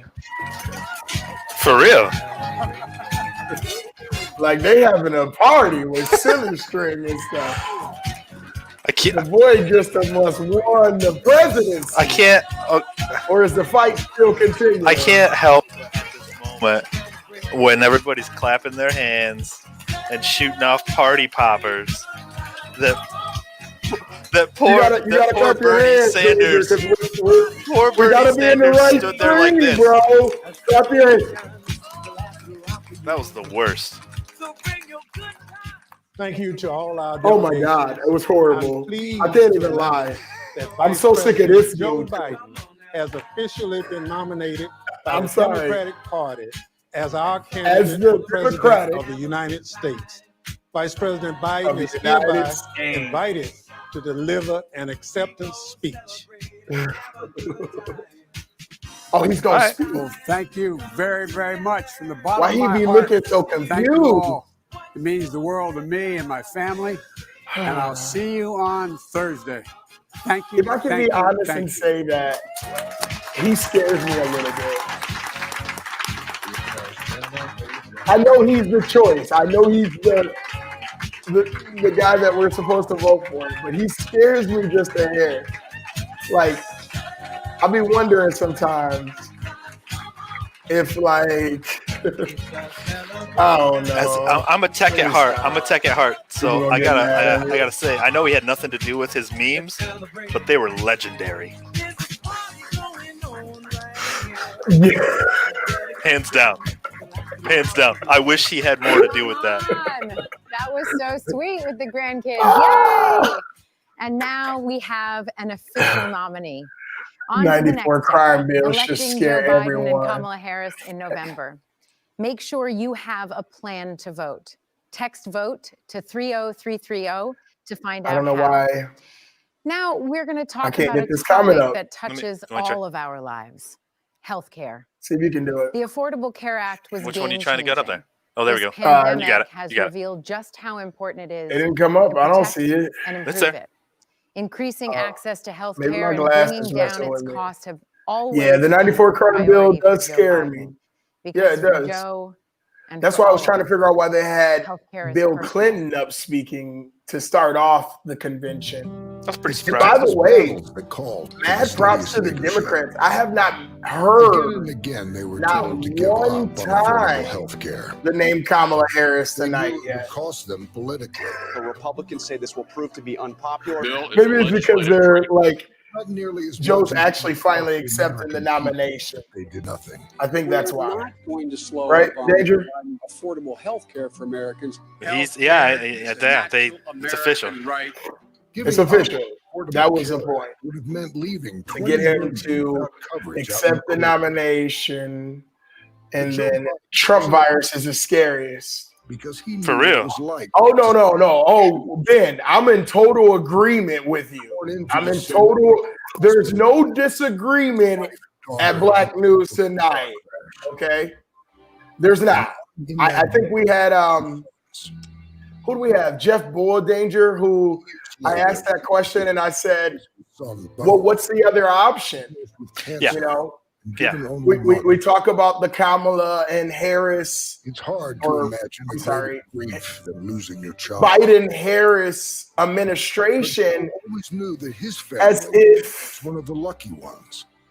there's another After option. that accident, So his that's son not what had I'm 20 saying. more years of I am in life complete agreement with because you. he had health care. We're just sharing to the people so they know what's going over. They'll show all his votes. But Now, it's unthinkable again, that Donald Trump is trying to yeah, take the- health care away. In the middle of a pandemic, he's still trying to get rid of the Affordable Care 150 Act. some odd Americans, This fight Yeah. is personal. 150,000 As dead personal now as from it gets. coronavirus. So when Joe says he has a plan to strengthen the Ben Affordable says Care it's sad because both protect parties pre-existing haven't conditions, prepared and expand access to every American, strong he's thinking candidates. about how having And I health believe care you is because I feel like this is the His plan election that's talks leaving about lowering America drug like, prices and making care more affordable. ugh. Currently, about we're at Bo, who 171,000 spent his deaths final U.S. days in 171,000 deaths Joe Biden, U.S. affordable health concerning care means to American coronavirus. families. Yeah. Thank you, Danger, for keeping us Because right on it was target meant to with his. facts. This is my Um, first. So I'm I president. agree with you, Ben. I will take care of your health care coverage and your wait. family the same way. I just want to make sure we don't miss him speaking. For that's what the presidency All this is. fluff and buff we'll Duty talk to care. through, and To care for all of us. we should have talked through that whole state fluff and buff. This job is It not was What was it was that? dry. It was dry. I'd like to say, as someone who just went through it, it was as though my eyeballs did the cinnamon challenge. They're estimating over 200K by October. Yeah. I believe that because we're still not doing anything about it. You know, we still don't have a federal law in place. It's always been let the states deal with it, and it's getting pretty ridiculous. He's speaking Thursday. Awesome. Cool. We'll be here to Ben as well. Make sure you tune in. We won't be having audio issues. We'll be live right here for you Thursday. The doctor walked in and Speaking said, "I'm sorry regarding to his outrun your speech. insurance. And we'll be covering the RNC as well. Suffer the last few I think months that's how of you life call it. on your own." I'm building both. Put that comment up there, please. Where basically everybody was doing and I lost my voice. And I can't blame you, Mr. Smith. I would. What kind of rent you charging at this island? That's what I want to know. My throat. They said, "Wow." Ben likes this platform he's supporting. Thank you, Ben. I appreciate that, man. Make sure you share on your Facebook page. Insurance through the We're just trying to give a louder voice to people in their community. So everybody's point of view is welcome. That doesn't mean it agrees with the show, but we're definitely not shutting anybody up or censoring anybody. That's just generally honest. speaking, as a church, So, you're concerned about people. yeah, get people to but watch. you're also concerned We'll about be here areas of their life. streaming your And comments that and how you includes feel. physical or physiological. This is something serious to me and Danger. But there are people in our country. Today you get to see Danger. in I my kind of begged him to get on here, bro. advantage of it. It's all They good. don't have good health I care. tried to go into Canada. They turned me back around. Ben, we might need you to sit on live camera. Because you How comfortable are you in front of a webcam, Mr. Smith? I'm about to send you a link in my inbox. Your inbox right now. About the pre-existing conditions You down? of our children. Come on, tell us if you're down. Worried about age and the cap. Still doing panelist Having testing. that cost of the medications, we would have reached that $1 million Danger. cap. Open up our Facebook and select Ben Once the Smith. ACA passed, we no longer had that cap of the $1 million. The fear that you all He said okay. Okay. Understandably, if somehow tomorrow they said no insurance, you can't, you're not covered. It's just Here's the link if you need it. hey Laura, Yeah. how you doing? How you doing? Ooh, that coughing. Well, you beat Hodgkin Yeah. lymphoma. You God gonna be all love right? you. But during it all, Trump was trying to rip away your coverage. The day you got your first, It's chemo, definitely not, go to, you know. to gut the ACA. I can't imagine what it must have been like going to sleep at night wondering what Just need to turn off my cam. Ever for a since I second. was diagnosed, every night I'd go to bed concerned about what news I would get in the morning. And even still, even today, Sent. they're still trying to take away our health care You sent it to during him? a pandemic. Great. Look, we're going to make sure we don't lose that ACA. We're going to provide a Medicare-like option as a public option. And any state where there Here we is are. We're back. if you qualify for Medicaid and the state hasn't provided it, I'm you're woke automatically to enrolled. myself I'm going to protect you like I tried to protect my own family. because I'm My own bored. family. And I promise you that. They did this really good. You know, we all deserve here at a affordable, campaign quality event. health Thank you care. for being so involved in the battle to cure cancer. Indeed, I have what's been diagnosed as terminal cancer. The inspiration and the empathy and the human love that he was shared with me has kept me going. I made an appointment for my wellness checkup He provided said for he already did. Affordable Care Act. I was told Just waiting by for him to log in. We're bringing Ben. If you see that comment on there, and we're since bringing then, Ben live on because I like his comments. I chose to become a Joe Biden. I think he's got a lot to say. He's been saying a lot in this community for a while. Trump. So to dismantle the we'll get to Ding when he's in the background, and hopefully he has headphones on. I should have told him that. Make sure you inbox him that. to strengthen the Affordable Care Act Please so that diseases like cancer. let the brother know. I'm muting your mic until he comes on and taking us off the screen.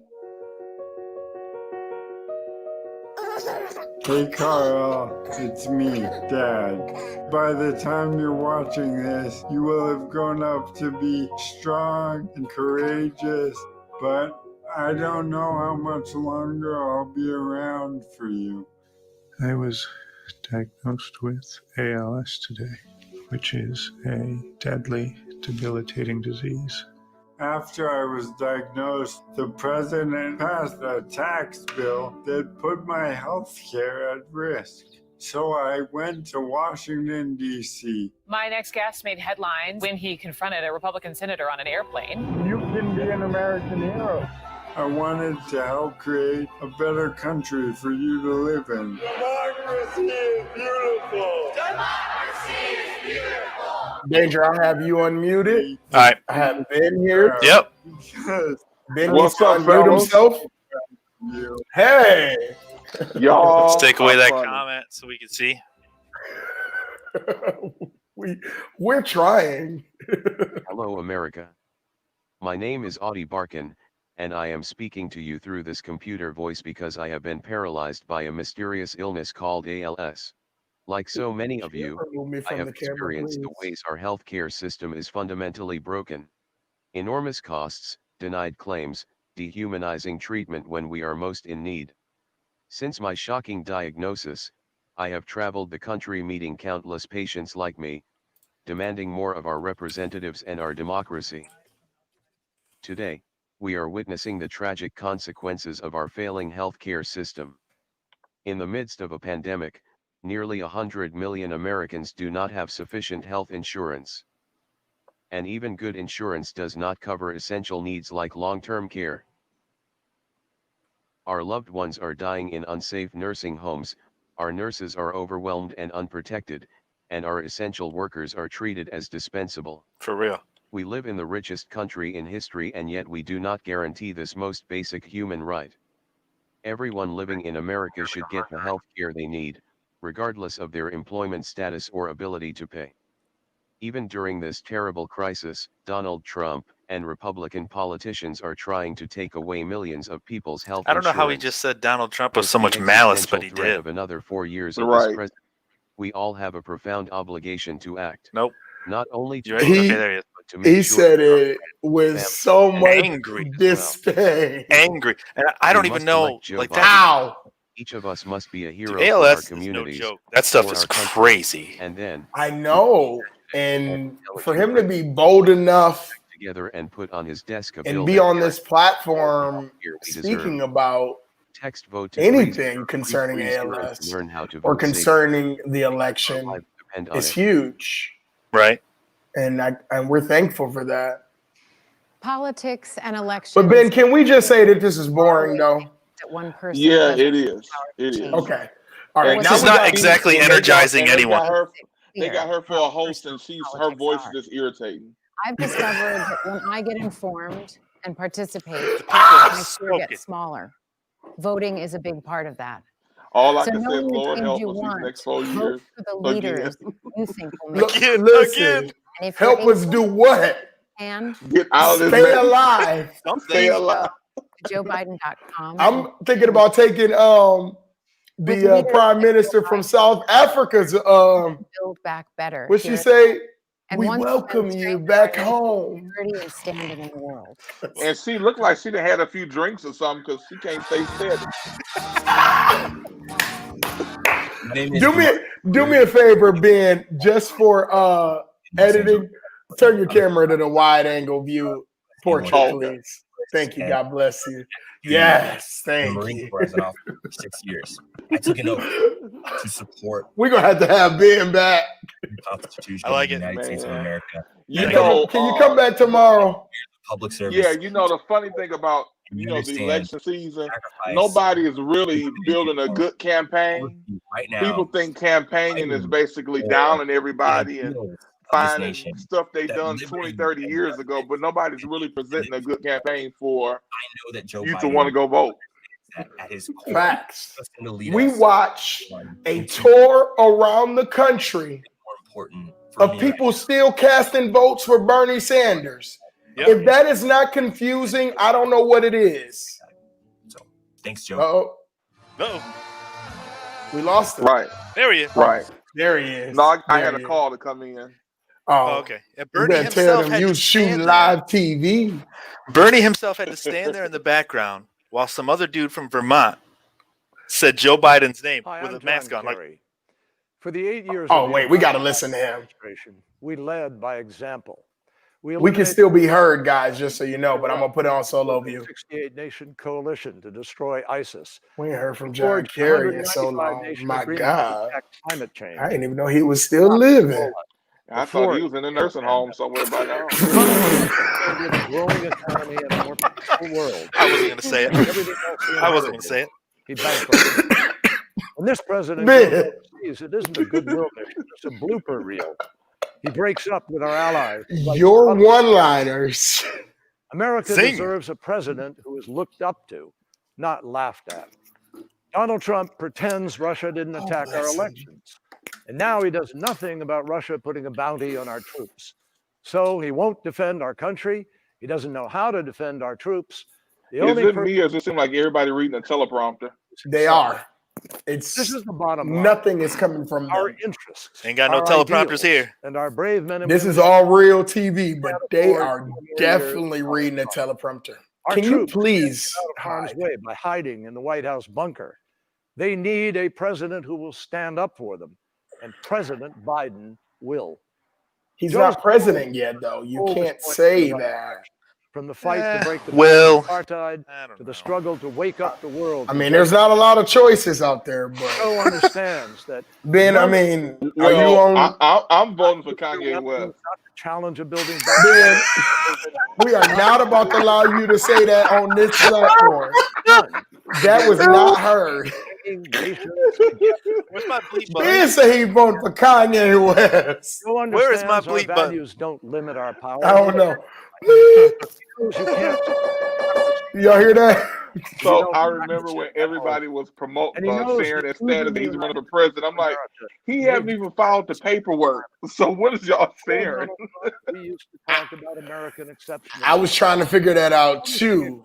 Switch that around, Danger. That was a mistake. Is that it has trying to do made that? our nation more isolated? No, but now What you you got trying- it. Okay. Joe Biden knows we aren't accepting. We got to get Danger. Go ahead and We edit are Ben's accepting name for me. We do. DJ Big Daddy. What is On June 6, What 1944, is saying? young Americans gave their DJ lives Big Daddy? to liberate the world. I got you. Out of the ashes of that war, we made I peace got and we you. built the world. That was and Oop. remains Y'all, I just be having fun because I'm telling y'all, this pandemic, you got to laugh through some stuff. this You got to. That's why I brought you on, because you was making me. I was sitting here screaming. Like, and you can't see everything, but we reading these comments, and I'm like, joint. we got to bring Ben on Yep. the camera. Well, that's all it takes. Yep. Oh, Lord. In the situation room. Well, at least John Kerry still got all his hair still. When Joe I Biden had to walks get into some, the situation room, some more light. first and foremost in his mind is how my decision impact the lives. But listen, Ben, did you share on your Facebook page? Oh, yeah, I'm doing it now. Please do it so your people know that they watch, that you on there. I witnessed it. This whole impromptu. Decisive and well prepared for any issue. There's no one more qualified than Joe Biden to be sitting at the head of the table in this situation room making decisions for this country. Having sent his son to war, I don't think anyone can be more ready than Vice President Biden. He knows exactly what's at stake when he sends our troops overseas. Biden understands how important it is to have allies standing together with us. They are force multipliers. Joe Biden has a unique ability to connect with people. He knows the leaders, and he's dealt with them for years, knows what makes them tick. They trust him, they trust his judgment, and they know that his word is good. You know that Biden's personal diplomacy That's me. American lives. To build these relationships takes Watching videos. Some of these people I've never seen before in my life. I know her press. Adversaries are stronger and bolder. Let me stop. Had a love fest His with mustache was dictators, outrageous. including China and Russia. We not gonna do that. Sorry. I served in the United States Air Force for 36 years. I've led space squadrons, Ben, squadrons, and I never did you see Mother's press though? danger to national security. Yeah, she was Sunday ready. Okay, she was Sunday. Sunday school teacher ready. Vaseline ready. I was shocked. Now this right here is too funny. Them two right there could be brothers. About it. Trump could be the oldest brother. He could be his baby boy. You're failing the troops. You're failing the country. I was thinking more like lovers, but it's okay though. Oh, now you done escalated to a whole different level. Safety and welfare But I did, of us men. because I just ain't never seen no man that ain't willing to speak up against Russia at all. We help stop the advance. Like no president in the United States history It's shameful. would even be filmed like that. I've heard him. Like they have a relationship. You know, you talk about Joe Biden's empathy. Okay, can we be honest and say that the Dems got too much fluff and buff? He knows it. He will do the right thing. Well, this is the funny thing. Yesterday, Trump campaign was saying, well, nothing was live. I'm like, it's virtual. You can pre-record things. Why would it be live? Without any preparation.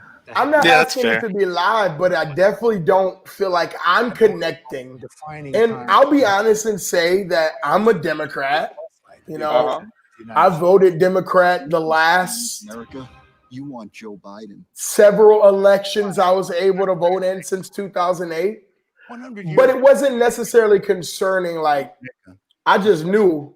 Wait, hold on. 3 years later, It's really hard to adjust glasses on camera because you're on a different screen. So you don't. Yeah, ain't none of y'all gonna tell me my glasses crooked. My parents. Oh, I I only do you. went to college and joined the army. This began a journey of service that would take Oh, me this is from Colin basic Powell. training to combat. Danger, give Colin Powell some solo view. I'm going. Chief of Staff and Secretary of State.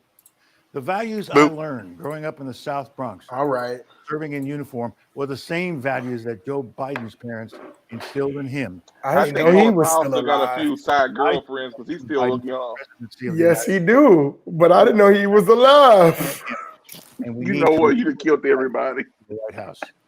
Our country needs a commander in chief. I mean, he ain't did nothing politically in how many years? Joe Since Biden. Bush, so what?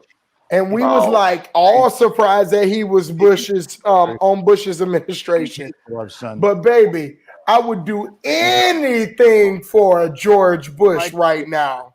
All be Anything. Isn't that weird to With say? Joe Biden in the White House, you will never doubt that he will stand with It's us not. Unbelievable to say. and stand up. What Kanye say? Never the other. Bill Diplomats wait. in our intelligence community. George Bush doesn't care about black people. No. Yep. When anyone dares to threaten, Lies. I would do stand up to our adversary anything with strength. for Hey, fellas, George I gotta Bush. take this call No, for work. he means I'm gonna business. tune Get back it. in. I support Joe Okay. Biden as It's all good. being Thank you. one. Thank you He for will coming. restore Americans Yeah. as leadership and our moral authority. He'll be a president who knows that America is strongest when, as he has said, we lead both by the power of our example and the example of our power. He will restore America's Mute your leadership mics, Danger. and restore the alliances we need to address the dangers that threaten our nation, from climate change to nuclear proliferation. Today, we are a country divided, and we have a president doing everything in his power to make it that way and keep us that way. What a difference it will make to have a president who unites us, who restores our strength and our soul. I still believe that in our hearts, we are the same America that brought my parents to our shores, an America that inspires freedom around the world.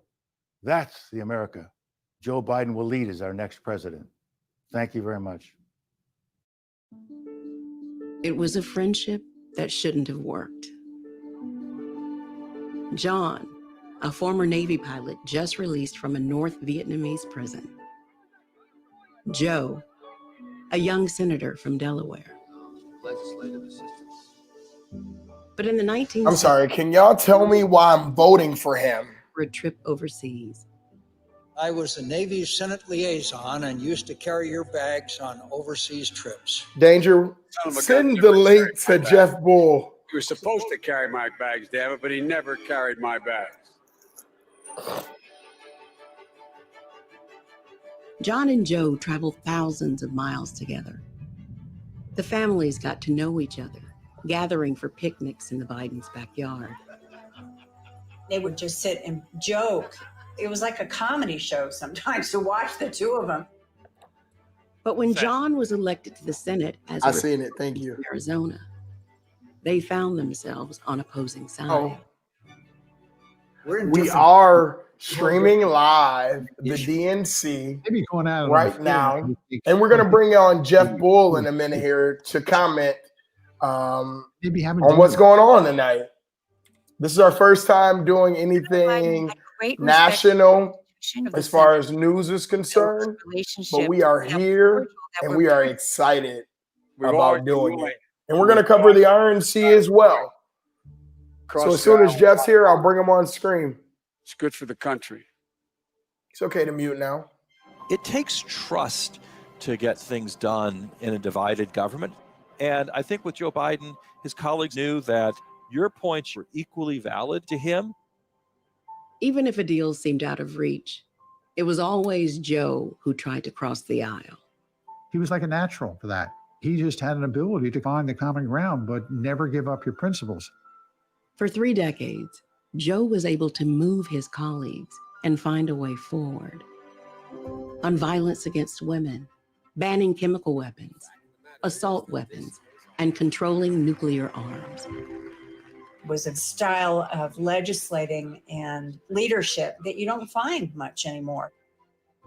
And when millions of Americans were faced with losing their health insurance, it was Joe's friend who saved Obamacare by crossing the aisle. McCain has his vote with a thumbs down. John and I have been given several awards about bipartisanship. We don't understand why you should get an award for bipartisanship. Thank you for your example. I'm proud to remain the same good guy that you were when you first got here. Most of all, for your friendship. My life and the lives of many have been enriched by it. She is so damn tough and loyal. When I met Jill, I knew. My brother said, there's this woman, you'll really like her, Joe. So I gave her a call, and she had a date that night. You said, do you think you could break your date? Oh, that's right. And what'd you do? Well, I called and told the guy that I had a friend in from out of town and went out with Joe. I was 30 and I was a senator and I was a widower. Several years earlier, a tractor trailer broadside my wife and 3 children. My wife was killed and my daughter was killed. I wasn't big on the whole date scene thing. But when I met Jill, I fell in love with her when I saw her.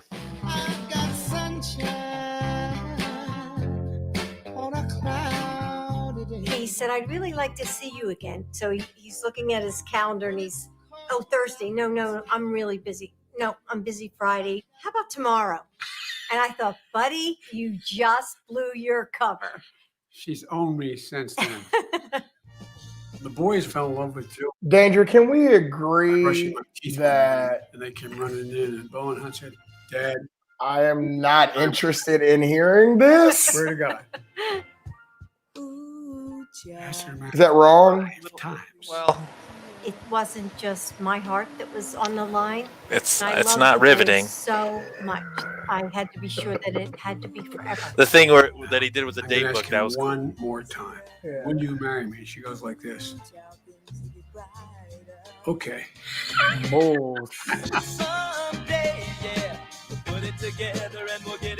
I mean, I'll give it to him. He's you know, She gave me back. in an interview, he seems She cool. gave us back a family. If you catch him on the right interview. Yeah. I grew up in Willow He wasn't Grove, my first pick, but, Pennsylvania, right outside I mean, of Philly.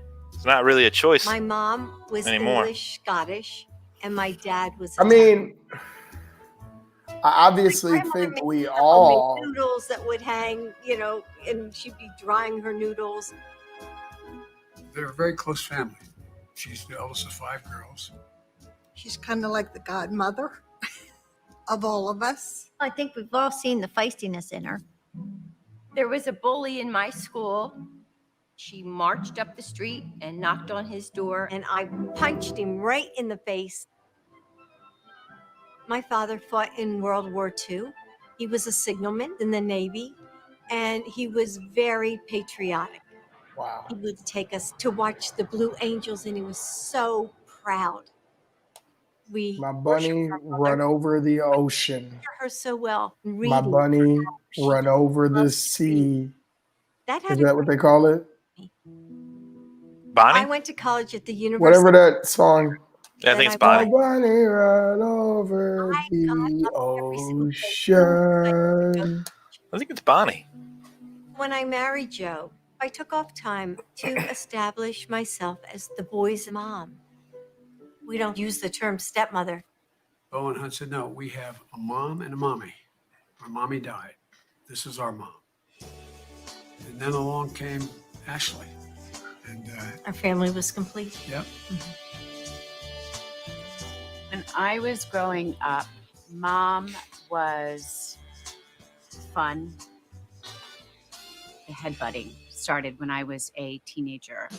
There was some conflicts. She dealt with it by taking up running. She started to basically run marathons. Wow. I never, ever doubted that anything she set her mind to, she could do. I got to hand her doctorate degree in education at the University of Delaware. Well, let's turn it positive, so you will pass it. I would say she's not your average grandmother. Yeah. She, she's the grandmother who wakes you up at like, what was it, like 5 a.m. on Yeah. Christmas Eve to go soul cycling. So, I'm bored. yeah, she's a prankster. Yeah. She's very mischievous. Like, Are you bored? fun, sometimes she'll find like a dead snake. I'm a little confused. Are we She'll supposed to pick it vote up for and her? put it in a bag and Right. scare someone. Facts. That's a classic Jill. She wasn't really a Washington person, and I don't think ever imagined herself being part of that. When Joe was elected to vice president, I just thought, hey, I got to step it up here because there are things that I really care about. Having had a father in the military, having a son deployed in Iraq, I saw the need to support military families. Dr. Biden could draw anyone in, and they felt like they were talking to an old friend. That is one of her superpowers. When she was second lady, Jill told me that she would like to continue. Did Mr. Bowles teaching at bail on community us? College, and No. saying not possibly do that. I'm looking. Maybe he's mad because I pronounce his name Bull instead of Bulls. No, I'm just joking. No, I think he's just trying to sign a. That second lady, she was teaching full time for 8 years, 15 credits a semester. These were students who wanted to be in your classroom, and I saw their tenacity, and they were taking care of children just like I had done. She gave 100% from her energy to the students. She's a great teacher. Teaching is not what Jill does, it's who she is. All right, bring us on camera, sir. She Do the cares side by. about other people. Are they playing John the Legend? Johnny the Legend? What we were going through. Chef Bulls is here. Bring Mr. Bulls on. You know, they're not supposed There to we are. react to Yes. Jeff Bulls in the building. What's going on, y'all? Nothing. We here laughing. Together. I can imagine. I You should be able to imagine. Make this whole again. You said this too. You called this. grieving ever. Yeah. But you do have to find purpose. We're here. It's like WWE at this point, man. Jeff, have you had a chance to share it on your Facebook page? President is too tough to Hmm. not. Have you had a chance to share this on your Facebook page? I haven't. I just. Why don't you go ahead and do that so people know that you're speaking? Our first lady, the country, And then we'll get right into commentary and we're going to let you talk. humans that we have. She has been. And let me say this, guys. This is not me trying to American people are in their hearts. split the vote. But as Joe Biden just said, the American people want something different than the same thing every 4 years. Like, I have literally sat here and watched, and we had Ben Smith up here earlier, Jeff, and we're just laughing and going at it. But Welcome, Dr. Jill Biden. oh, she gonna speak. Give her some solo view, Danger. I have always loved the sounds of a classroom. Now your audio is still on, Bull. Sparks Just so will you know. be just before students shuffle in. The murmur of ideas bouncing back and forth as we explore the world together. The laughter and tiny moments of surprise you find in materials you've taught 1,000,000 times. When I taught English here at Brandywine High School, I would spend my summer preparing for the school year about to start, filled with anticipation. But this quiet is heavy. You can hear the All right. anxiety that echoes down empty hallways. What's she talking about?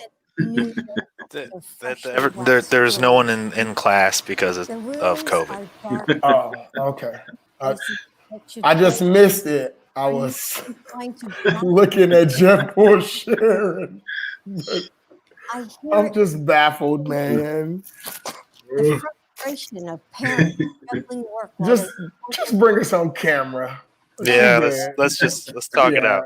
Yeah. from school. Jeff, The concern of why? every person working without I enough. mean, this is The despair, typical establishment politics here, man. I mean, it's cookie cutter. It's down the middle. It's that follows every this is what they want.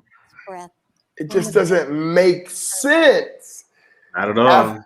After all that we've been through this year, I am we couldn't come up with nothing better than this. by the failure to protect our community. We tried. People don't vote. By every precious and irreplaceable. Like we're in a like a so many situation where I feel like, Jeff, I'm left asking, how do I keep my family safe? there is no other option You know, at this motherhood point. came to me That's in my ways views. never expected. But I don't want to vote for someone just Carrying the because wreckage of unthinkable they're love, Democrat. mourning a wife and I mother. want to vote for someone that actually represents I never what I understood believe in, of and 26 that's the people speaking. asking myself, Right. how do you make And we heard a lot of people speak, Jeff, but nobody was talking about what we talking about. told the boys, And that's the divide that how could I exists right now. together?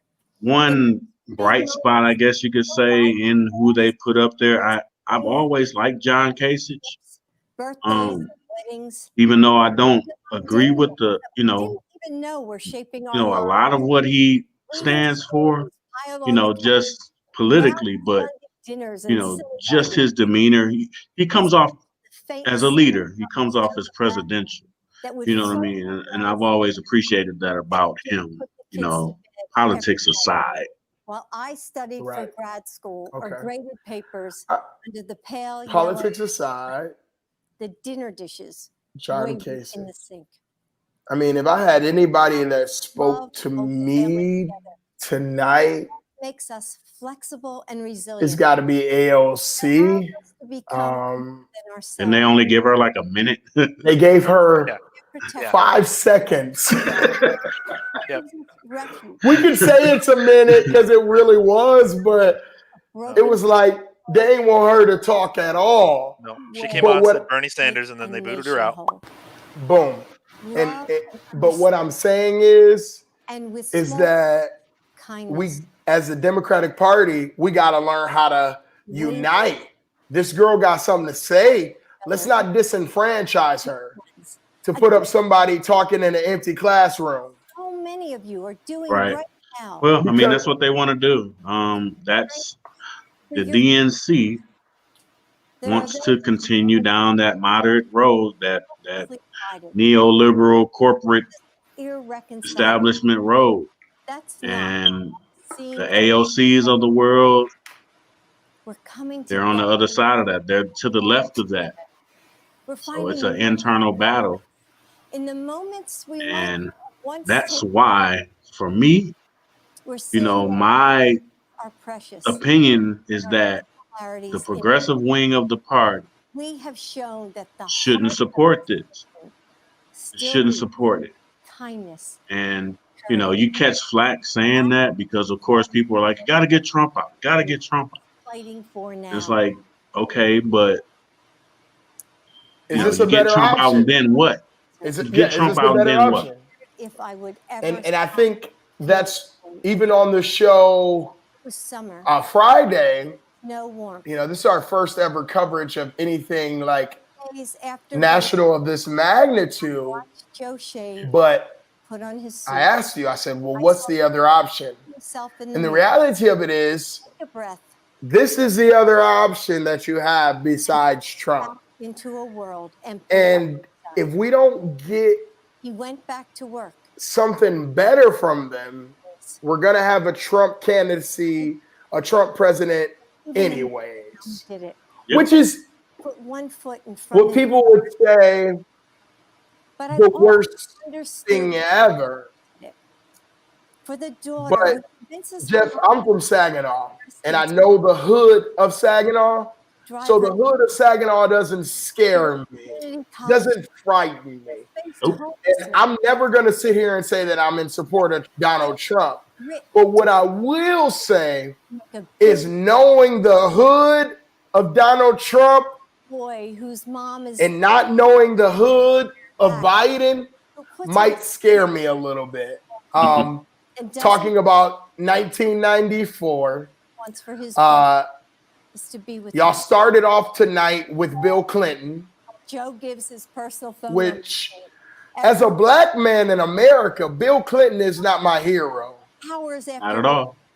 And when black people realize that, letting them know that they are they'll stop allowing the Democratic Joe's convention always to feed us BS and we just swallow it. unstoppable. Because And his faith I'm going to be honest with you, there's no way in the world this should have started off with Bill Clinton. political parties Not at all. himself.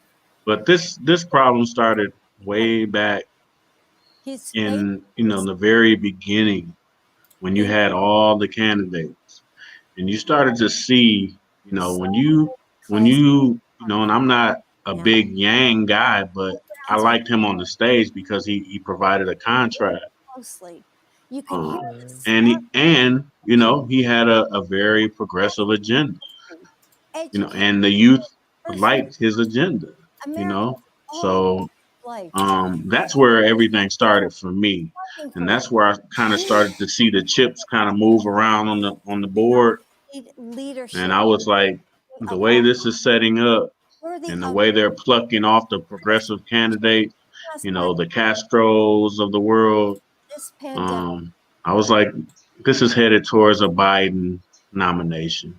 Just felt that way because, just even how they set up the debates, it didn't allow for any real progressive thought. every day. The main topics were the same general topics that, you could cover anytime. But in this season, it should have been, we should have been talking about, they didn't even let them say the words police brutality. Didn't even, the things that we really should be hitting on today. Because the Democratic convention knows if they say the words police brutality, they cannot sway any Republican vote. I understand that. I get it. But that base, they're not going out to vote for you anyways. Exactly. And I heard it said best tonight.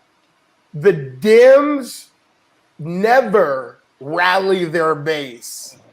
Oh, this is so cute. Wait a minute. Solo Give view it. that, please. Give it to him. Give it to him. Give him a solo view. You can see why she's the love of my life, the rock of our family. She never gives herself much credit. But the truth is, she's the strongest person I know. She's a backbone like a ramrod. She loves fiercely, cares deeply. Nothing stops her when she sets her mind to getting something right. And for all of you out there across the country, just think of your favorite educator who gave you the confidence to believe in yourself. That's the kind of first lady this Jill Biden will be. God love it. So go to Lady.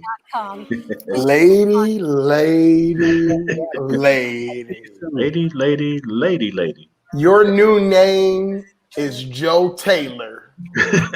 Because that's the only time I've heard lady said that many times in one moment. Jeff, bring us back on the screen. Make sure y'all get y'all clapping going. Come on.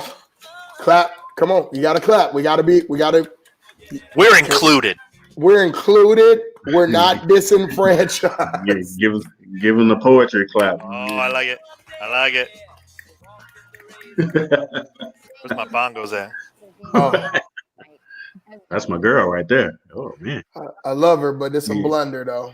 It's the blunder of the year. Yeah, man. I love her. It's a blunder of the year, Jeff. We bend the Democrats need to listen to other Republican platforms.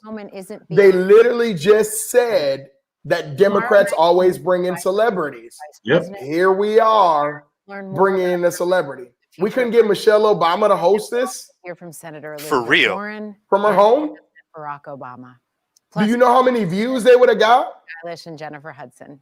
And now with Oh, his song, we got some Never Break, music. here's John Legend. John Legend. Going to give him the solo view. That's my boy Yep, right there. that's what's up. What are you gonna sing though? Glory? No. We got a good thing, babe. Oh, Whenever life is hard, nothing moving. lose our way, cause we both know who we are. Who knows about tomorrow? We don't know what's in the stars.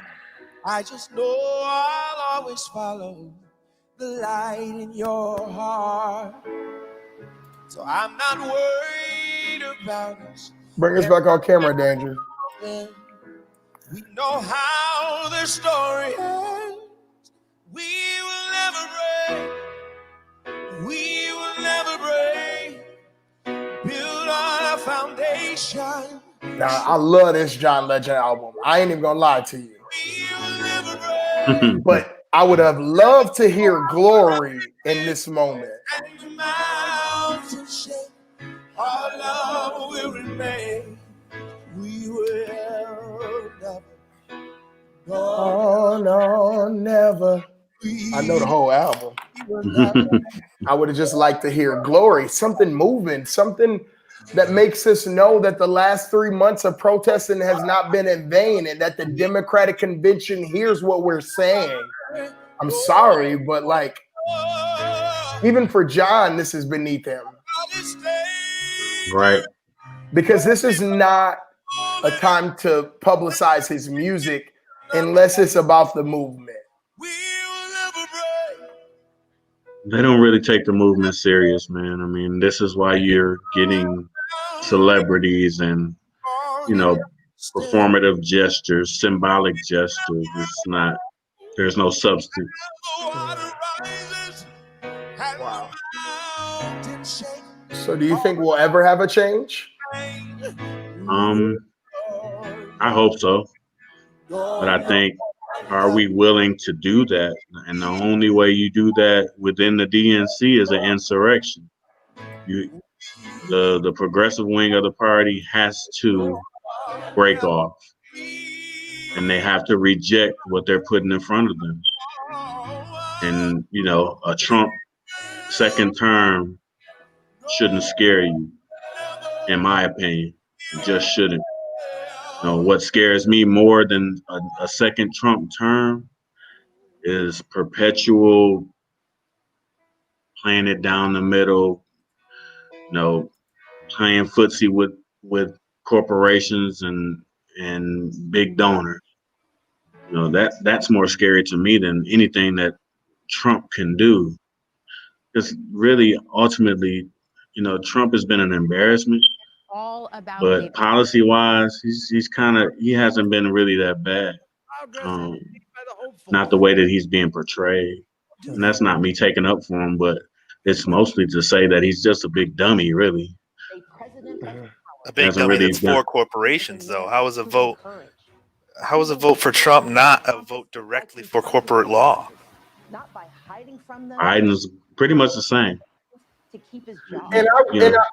And Jeff, like, let me know, let all the viewers out there know, like, Jeff is not censored. These are his points of view. I brung him on for that fact. And we're watching Bill Clinton again, and that just disgusts me. But I got to be honest with Jeff and tell Jeff, like, yeah, I'm nervous about a Biden-Harris regime, but I'm way more nervous about 4 more years of Trump. And me and Jeff are still going to be friends regarding that, because that's what happens when you bring us together and make us whole. We need to be able to have our point of view and still be able to have friendship. If not, there's no change in view. There's no change coming. Because when you begin to shut down the literal dialogue between Americans, I'm honored that's when you have two huge parties that don't necessarily, neither one of them necessarily represent the views of all Americans, but they're the views of corporate America that have been put in place. And they're like, okay, look, you got to vote for one of us. Whichever one you choose is going to support the major tree of America. Too small. So when I bring in people that have the devil's advocate view or the correct view or the I'm woke view or just a different view than the show, I bring them in so that everybody's voice can be heard. And I agree with Jeff on so many things. And most of everything he's saying, I agree with. I agree with how he feels about Kamala. I agree with how he feels about Biden. The only difference is I don't agree that voting for Trump is going to change the situation. And I don't think he's even saying that. He's just tired, and he'll correct me when he gets a chance after I stop talking. He's tired of the same business as usual. This is what we do every year. This is how we do it. And don't question us because you don't have the right to. We seen that with our 95th district election so clearly. I think that's over. That's great. Pull that off the screen. Do you think it's actually over? We'll give it 5 seconds. 1, 2, 3, 4. Yeah, I didn't hear a close, but oh well. Well, just keep your screen I can up still there. see it. I can still see it. So yeah. So listen, with that being said, like, Jeff, you got to tell the viewers and be honest about it. Like, are you saying voting for Trump is better? No. What I'm basically saying is, COVID-19. I just see a bigger picture when it comes to progressive politics. Okay. And President. we'll never get there continuing to capitulate to what they put in front of us. And I hope you They'll give you a window to talk in, in the early parts of campaigning. Like, okay, we're gonna put all these 12 people up here. We got all these people running for president. So they'll give them a moment to put themselves out there. They'll give Marianne Williamson a moment.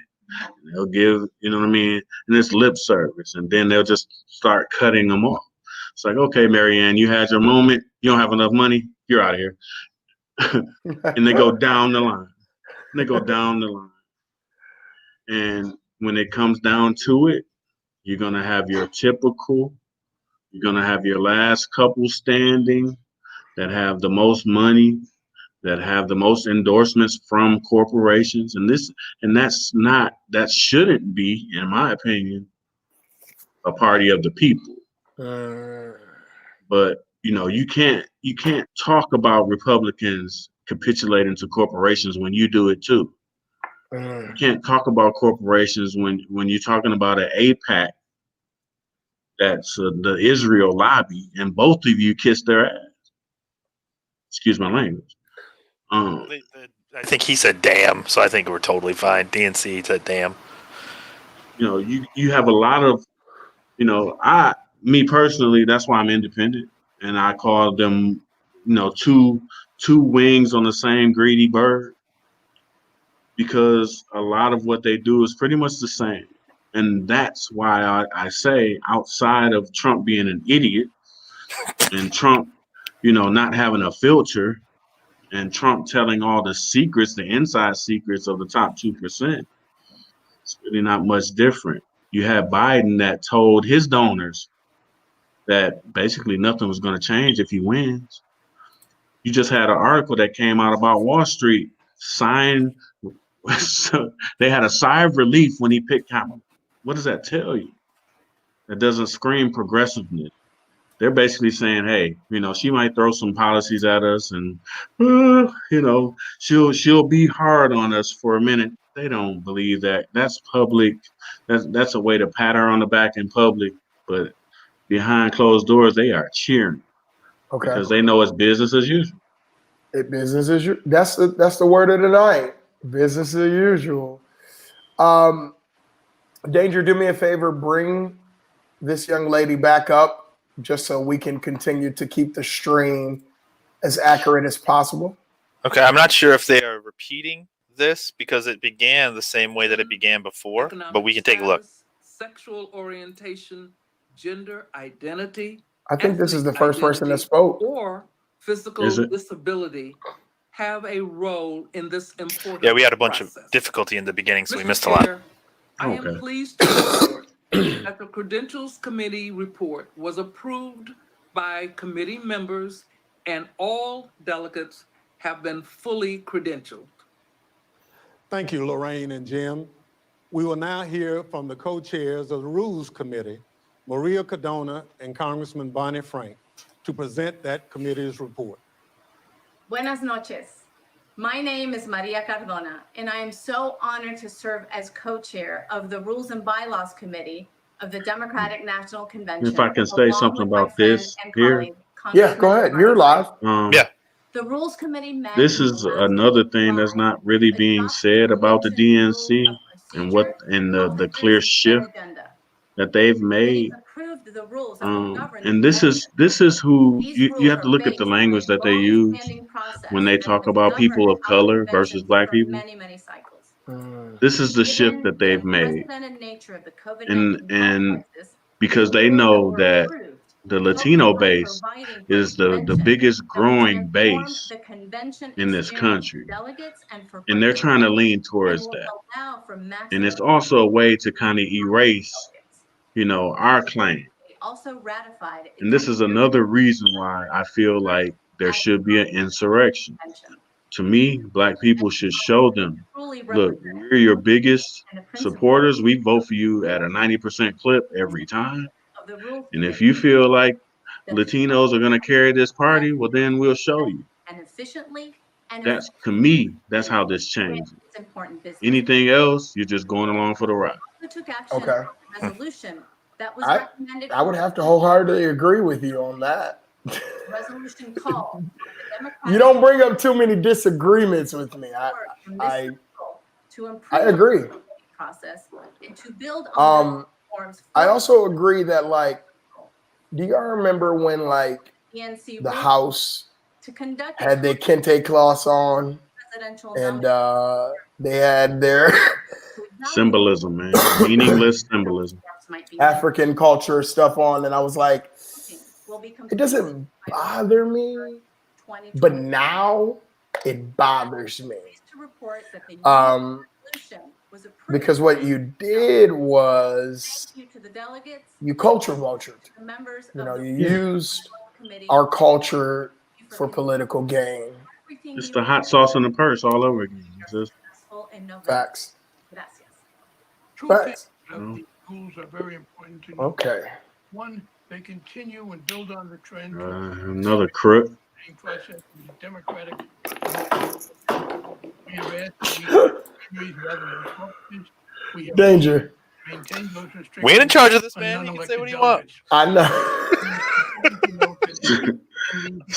Sorry, man. I love it. No, I'm just laughing with Danger because Danger and I bounce off ideals and stuff. And when I told him about this tonight, we didn't have any ideal for anybody to guest with us. You know, it was just like, you know, we're gonna do this because this shows that Committee co-chair. this is a news platform. You know, it's to get news out to our community.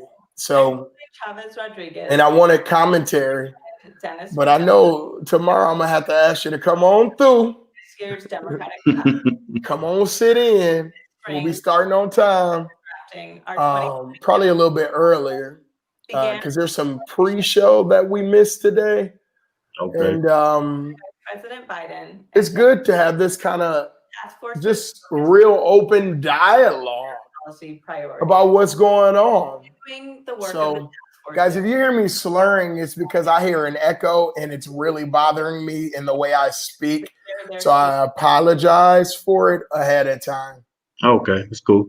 The platform drafting committee, chaired by Mayor You sound good on my end. Bottom, That's great that I sound good, but when I'm listening to the echo, that feedback was it's making me think about how I sound before I speak. Gotcha. So it's causing me to stutter a little bit. But I'm that's Dennis okay. And I'm proud to have been Julie's co-chair on the Oh. platform committee.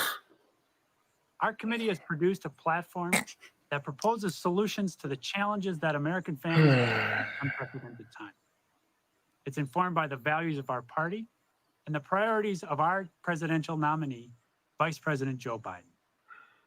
I strongly believe that this platform lays out an agenda informed by the values that will defeat Donald Trump and heal the soul of our nation, the United States of America. And I feel like that's their only thing Members of is all- let's defeat Donald Trump. For your important. What's the only thing we can all agree ensure on? We have a smooth and orderly convention. But there's way more we can agree on, Danger, than I just hope that you're defeat- right, but sometimes I lose And a faith. plan for continuing. Okay, Look I at respect that. our affairs. But in the best spirit of openness, fairness. can we agree on they're not like trying to connect to you personally at I wasn't all? feeling anything. I felt nothing. Okay, Jeff, do you feel like they're trying to connect to you personally at No, all? not at all. Not Okay, so it's only about getting rid of Donald Trump. Yep. And that's okay, but you gotta be a little bit more. My mother would say, you ain't got no coof. Sure. You ain't got no polish. You ain't got no class about it. If we have a complete, this costs taxpayers or donors, let me say donors to the Democratic Convention, which are usually taxpayers, sometimes big lobbyists too, millions of dollars to put this forth. Oh, this is a Clinton production, flat out. That's where the money's coming from. Clinton Foundation all day.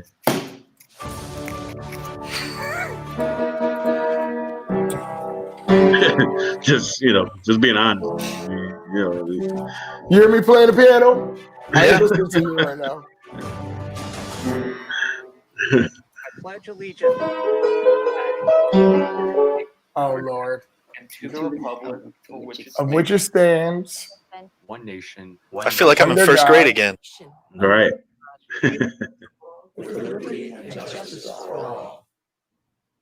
I mean, I get it. That's how they continue to let people that's not their base understand that they agree with the fabrics of the country. Many of us have fought hard for the right to say that. Many are now struggling today. From behind We're watching this live in TV. Just if you're just viewing in, this is a repeat because Clinton has already started, but it's good to just give you kind of that view. We've heard Colin Powell, we've heard Jill Biden. We're gonna pull this out of the stream and close up. But this is our Black News Tonight Democratic coverage of the convention. We brung in Ben Smith tonight. We brung in Jeff Bulls tonight. And you see on the screen on the right-hand side, my business partner, Danger, who is here offering commentary, but not necessarily is on camera. He's the guy that keeps everything running in the back end. But I told him specifically, and y'all can know this, that it's good to have a white point of view on Black News Tonight every episode. And because that's the platform, that's our position. Inclusion. Inclusion. That's not meaning that me as a black man I'm not willing to tell Danger this offends my very heritage, my very culture, my very moral fiber, and vice versa. Danger's willing to tell me that. Now, if it's something that needs to be reported anyways, I have the right and the power, because, you know, I got to say no more. Jeff, tell the people what you thought about the Democratic convention. Pretty much what I expected. A nice, buttoned up corporate presentation. It's ultimately what you've seen. I mean, they're going to trot out their tried and true. You know, you got your Jill Bidens and your, you know, probably, I don't know if Cuomo was on today or not, or that was yesterday. I didn't see him today, no.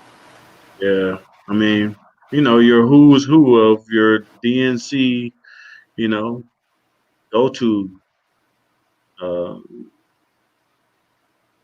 That's what you got from. That's what you saw today. You know, they're towing the company line.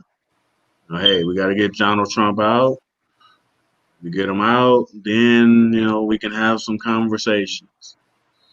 And that's the ultimate hustle that they've put on for a long time, and, you know, it's something that I feel like, you know, we should be tired of. Should be tired of it. And the only way, you know, my grandmother had she had many sayings. One of them, you know, which probably doesn't differ from you guys as grandmothers and uncles and older relatives, is that can't do this, you know. Insanity is doing the same thing over and over again, expecting a different result. In this format, you're never going to get a different result. No matter how much you scream, how much you say that we need to be more progressive, the big money donor said there won't be a progressive movement in this party. And, you know, to that I say, to the progressive people in the party, what you gonna do? You gonna sit back like a punk and take it? Or you gonna take your party? And I guess what the Democrats are trying to say, well, I'll assume to speak for them, just what you said, that we can't do anything until after Donald Trump is out of office. But Jeff, I've watched, I've been able to vote in 2 presidential elections at this time. No, 3. Sorry. I forget about 2016 a lot. Yeah. I mean, you got to think about it. So in 2008 was my very first time voting ever for any president, okay? Started off that year in Spalding Township I'm in the land of the agricultural world in the Tri-Cities. In Spalding, there's so many farms. There's the Suttles, there's the Bramers, there's all of these farmers. There's so much farmland. I live smack dab in the middle with a river running by my house. With about 3 miles down the road is the Shiawassee Flats. We're walking into the Spalding Township building for my first ever vote, and we're voting for President Barack Obama with our Believe shirts on. Like, we can do it shirts, live and ready to Change go. we can believe in shirts. Yeah, change we can. Look at that. Open thing. I was there. I voted too. No, we in. Jeff, I had an argument with my classmate recently. I had to end up blocking him on Facebook because he posts, and I don't block many people. Well, I said, since we started the show, I don't block people anymore because I actually want their views. But This guy told me after we rode the bus in high school for all that time in middle school, elementary, that he's never heard one racist remark in 12 years of schooling. Is he deaf? No. And he worked at like a grocery store or something. So, but with that being said, this is the kind of community that I'm in, getting ready to vote for Barack Obama for my first vote. And let me tell you something. I didn't know much about politics then. You know, it wasn't something. Look, y'all gotta get me together on these glasses. Why y'all got me looking up here spooling? You got me looking out here like something wrong with me, and I can't adjust right. Okay. I didn't know much about politics. What I did know was that for me as a black man in America, after doing 43 presidents, all white, it was important for me. And my dad's a white man. It was important for him to say, I voted for the first black president. Now, I wasn't particularly too woke then, but my dad always said he's the first mixed president. Okay. And I was like, all right, Dad, he black to me. But that's white supremacy view on what black is. So if there's a drip drop, you black. When you're arrested, you black. It doesn't matter if your mother's white, you're black, right? So coming back to the main topic, like years down the road, in 2016 was like the first time like I tuned in to like the Congress and all of those things and seeing what they were doing. Man, the reality is that the president's the figurehead, okay? He is the public's view of who's in charge. That's it. He has executive orders he can make. He's supposed to be good at speech writing. He's supposed to be able to unify the country. And he's supposed to sign off on bills that Congress pass. It can be his ideal. It can be something that he puts into Congress to vote on. But at the end of the day, Congress makes the decisions, allegedly. Right? So after 2008, we've seen what we call like a reconstruction. It was the first time a black president had been elected in the United States ever in 43 presidents, right? So you look back and you fast forward from 2008, 4 years later, none of us, I did, but most of us went out to vote for Congress primaries, okay?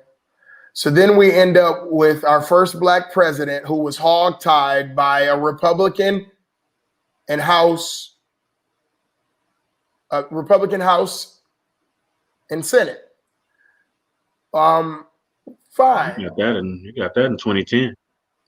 Exactly. Second. Oh, you're right. Like correct. Not even me. just Not halfway. even 20. Not even halfway. 2 years in. You're right, Jeff. You're right. 2 years in. That was it.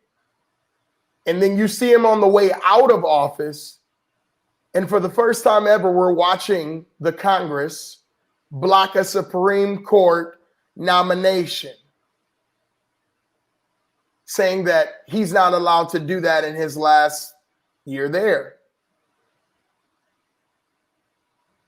Well, if we haven't figured out that the election should start before the year that you're supposed to vote since then something is a problem. We're doing this the wrong way. We should be having, who do we want to vote for? Why are we voting for? We've seen so many Democratic nominations this year that was ridiculous. Like Corey, Kamala, Biden, Bernie. Did Abrams try to what? Did she? No, she didn't. Who else, Jeff? Name them.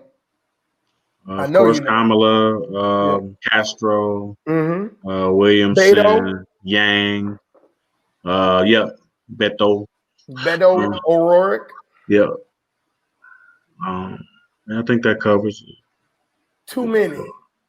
Oh, Elizabeth Warren. Both the rich guys, Steyer and what's the last one? It was the other super rich guy that was buying every damn body's vote. Get his name. Guess he's not that important. I can't even remember his name, but he was buying off. He was one of the ones that Whip Clyburn was stumping for a while. He paid him off. He was the first one he paid off. Jeff, can we get you on live camera to commit to coming back tomorrow? Oh yeah. Look, that's that flight or fear stuff. Yeah. No, I know I could ask him personally in his inbox and he would have no problem. 8:45 tomorrow. We're gonna do this again. And we're gonna make the live stream available. Actually, me and Danger are gonna schedule it tonight. So that you can share on your page, Jeff. We're getting better at this, Jeff. I promise you. Oh man, I'm with it. Look, it's a process, man. Like, maybe we'll try to get Miss Carly Hammond and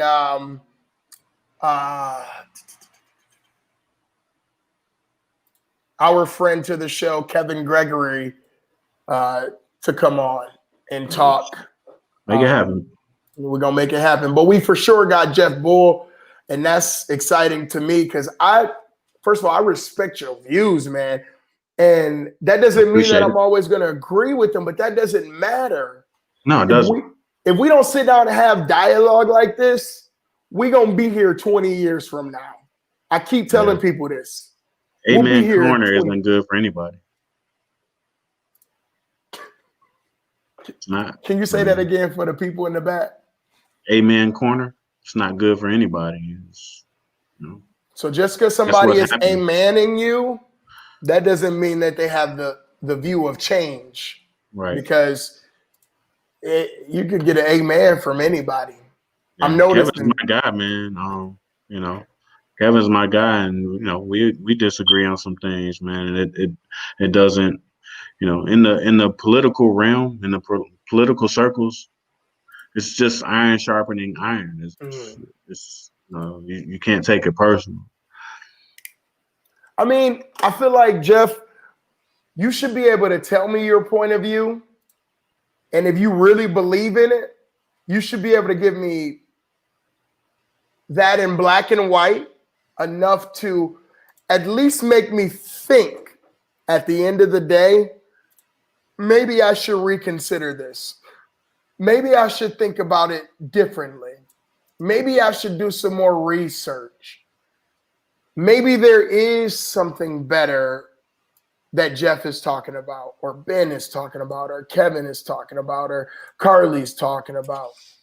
I mean, it'd be great to see like the 95th sit, doing a platform on what they feel about what's going on with the Democratic convention, because you just got elected, to represent that in Michigan. So let's hear your views on where you're going with the state. I've been asking for that for almost a month, Jeff. I'm gonna let you. You ain't gonna get it. You ain't gonna get it, and it ain't even worth it because he's gonna mirror what you're seeing on their screen. He's a typical establishment down the middle. When he said, I'm just disgusted with that dude. I can't even.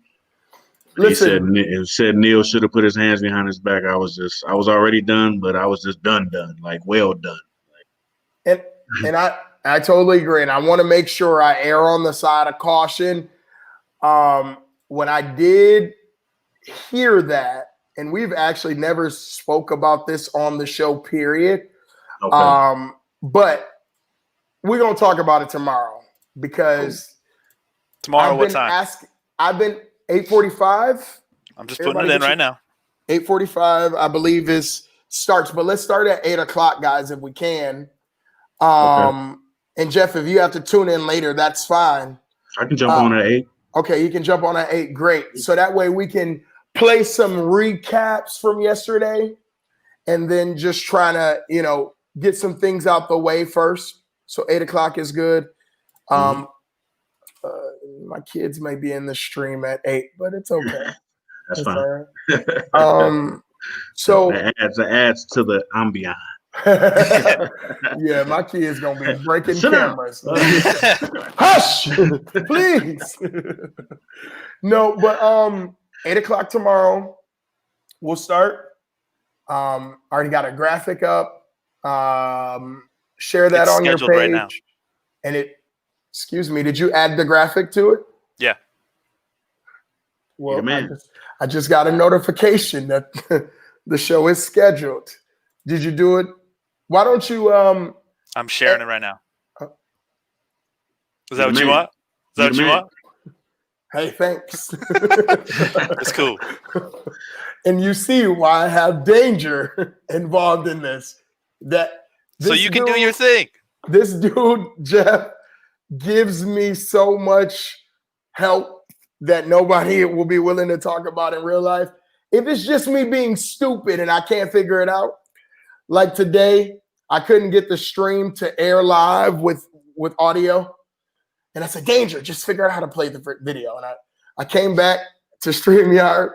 Here's the video with sound. Danger did it. And Danger's got kids too. So we're all about a better America. And I think I want to end this with this. Like, when you say make America great again, we have to figure out which period of America was great for all people. And that's like my biggest issue with that campaign, is that we still have not talked about what America are they talking about. Which one? The one that ostracized women, or the one that ostracized blacks, or the one that ostracized Native Americans, or shall I go on? No, nobody. I think I covered it all. So which period of America are you speaking of when you talk about that? I'm curious. Jeff, are you curious? Not really. There isn't an answer. There isn't a period. Maybe it's the antebellum period where they had the big plantations with the big weeping willow trees. Maybe they're talking about architecture. Okay. I don't know. Maybe they're talking about Jim Crow. Maybe they're talking about Kennedy. Maybe they're talking about the mass incarceration bill that has over 2.4 million Americans in prison right now today. 45% of those are black. I'd say the 50s, 60s. The one thing about the South, you go down South, the South is the South. It's still the South. It's never changed. Nope. And in that is a brutal honesty. And they'll tell you, like, look, we don't like when we were separated, we don't like black people. Yeah, I mean, who likes black people and who doesn't very clearly. So, they'll tell you, the best time was when everybody knew their role and knew their place. So, to me, when I hear them say that, that's what I think of. Like they feel like everything was in order when they walked down the street and black people stepped off the sidewalk. That's their idea of when everything was great. Man, Jeff, Danger, I just want to thank you. Jeff, stick around for one moment. I got Danger, why don't you play our 30-second video, and then we'll end the live from there, and then we'll have a communication with Jeff afterwards. God bless you, everybody. Thank you so much for tuning in to our first coverage of the Democratic Convention. We will be doing the RNC as well. Don't get confused. This channel is about all point of views. I like that. Don't get confused. This channel is about all point of views. Danger, will you do me a favor and change that for our motto and our mantra for every site? I'll figure it out. 30-second video now. God bless you guys. Good night. Say good night, Jeff. Good night, peeps. And you're watching Black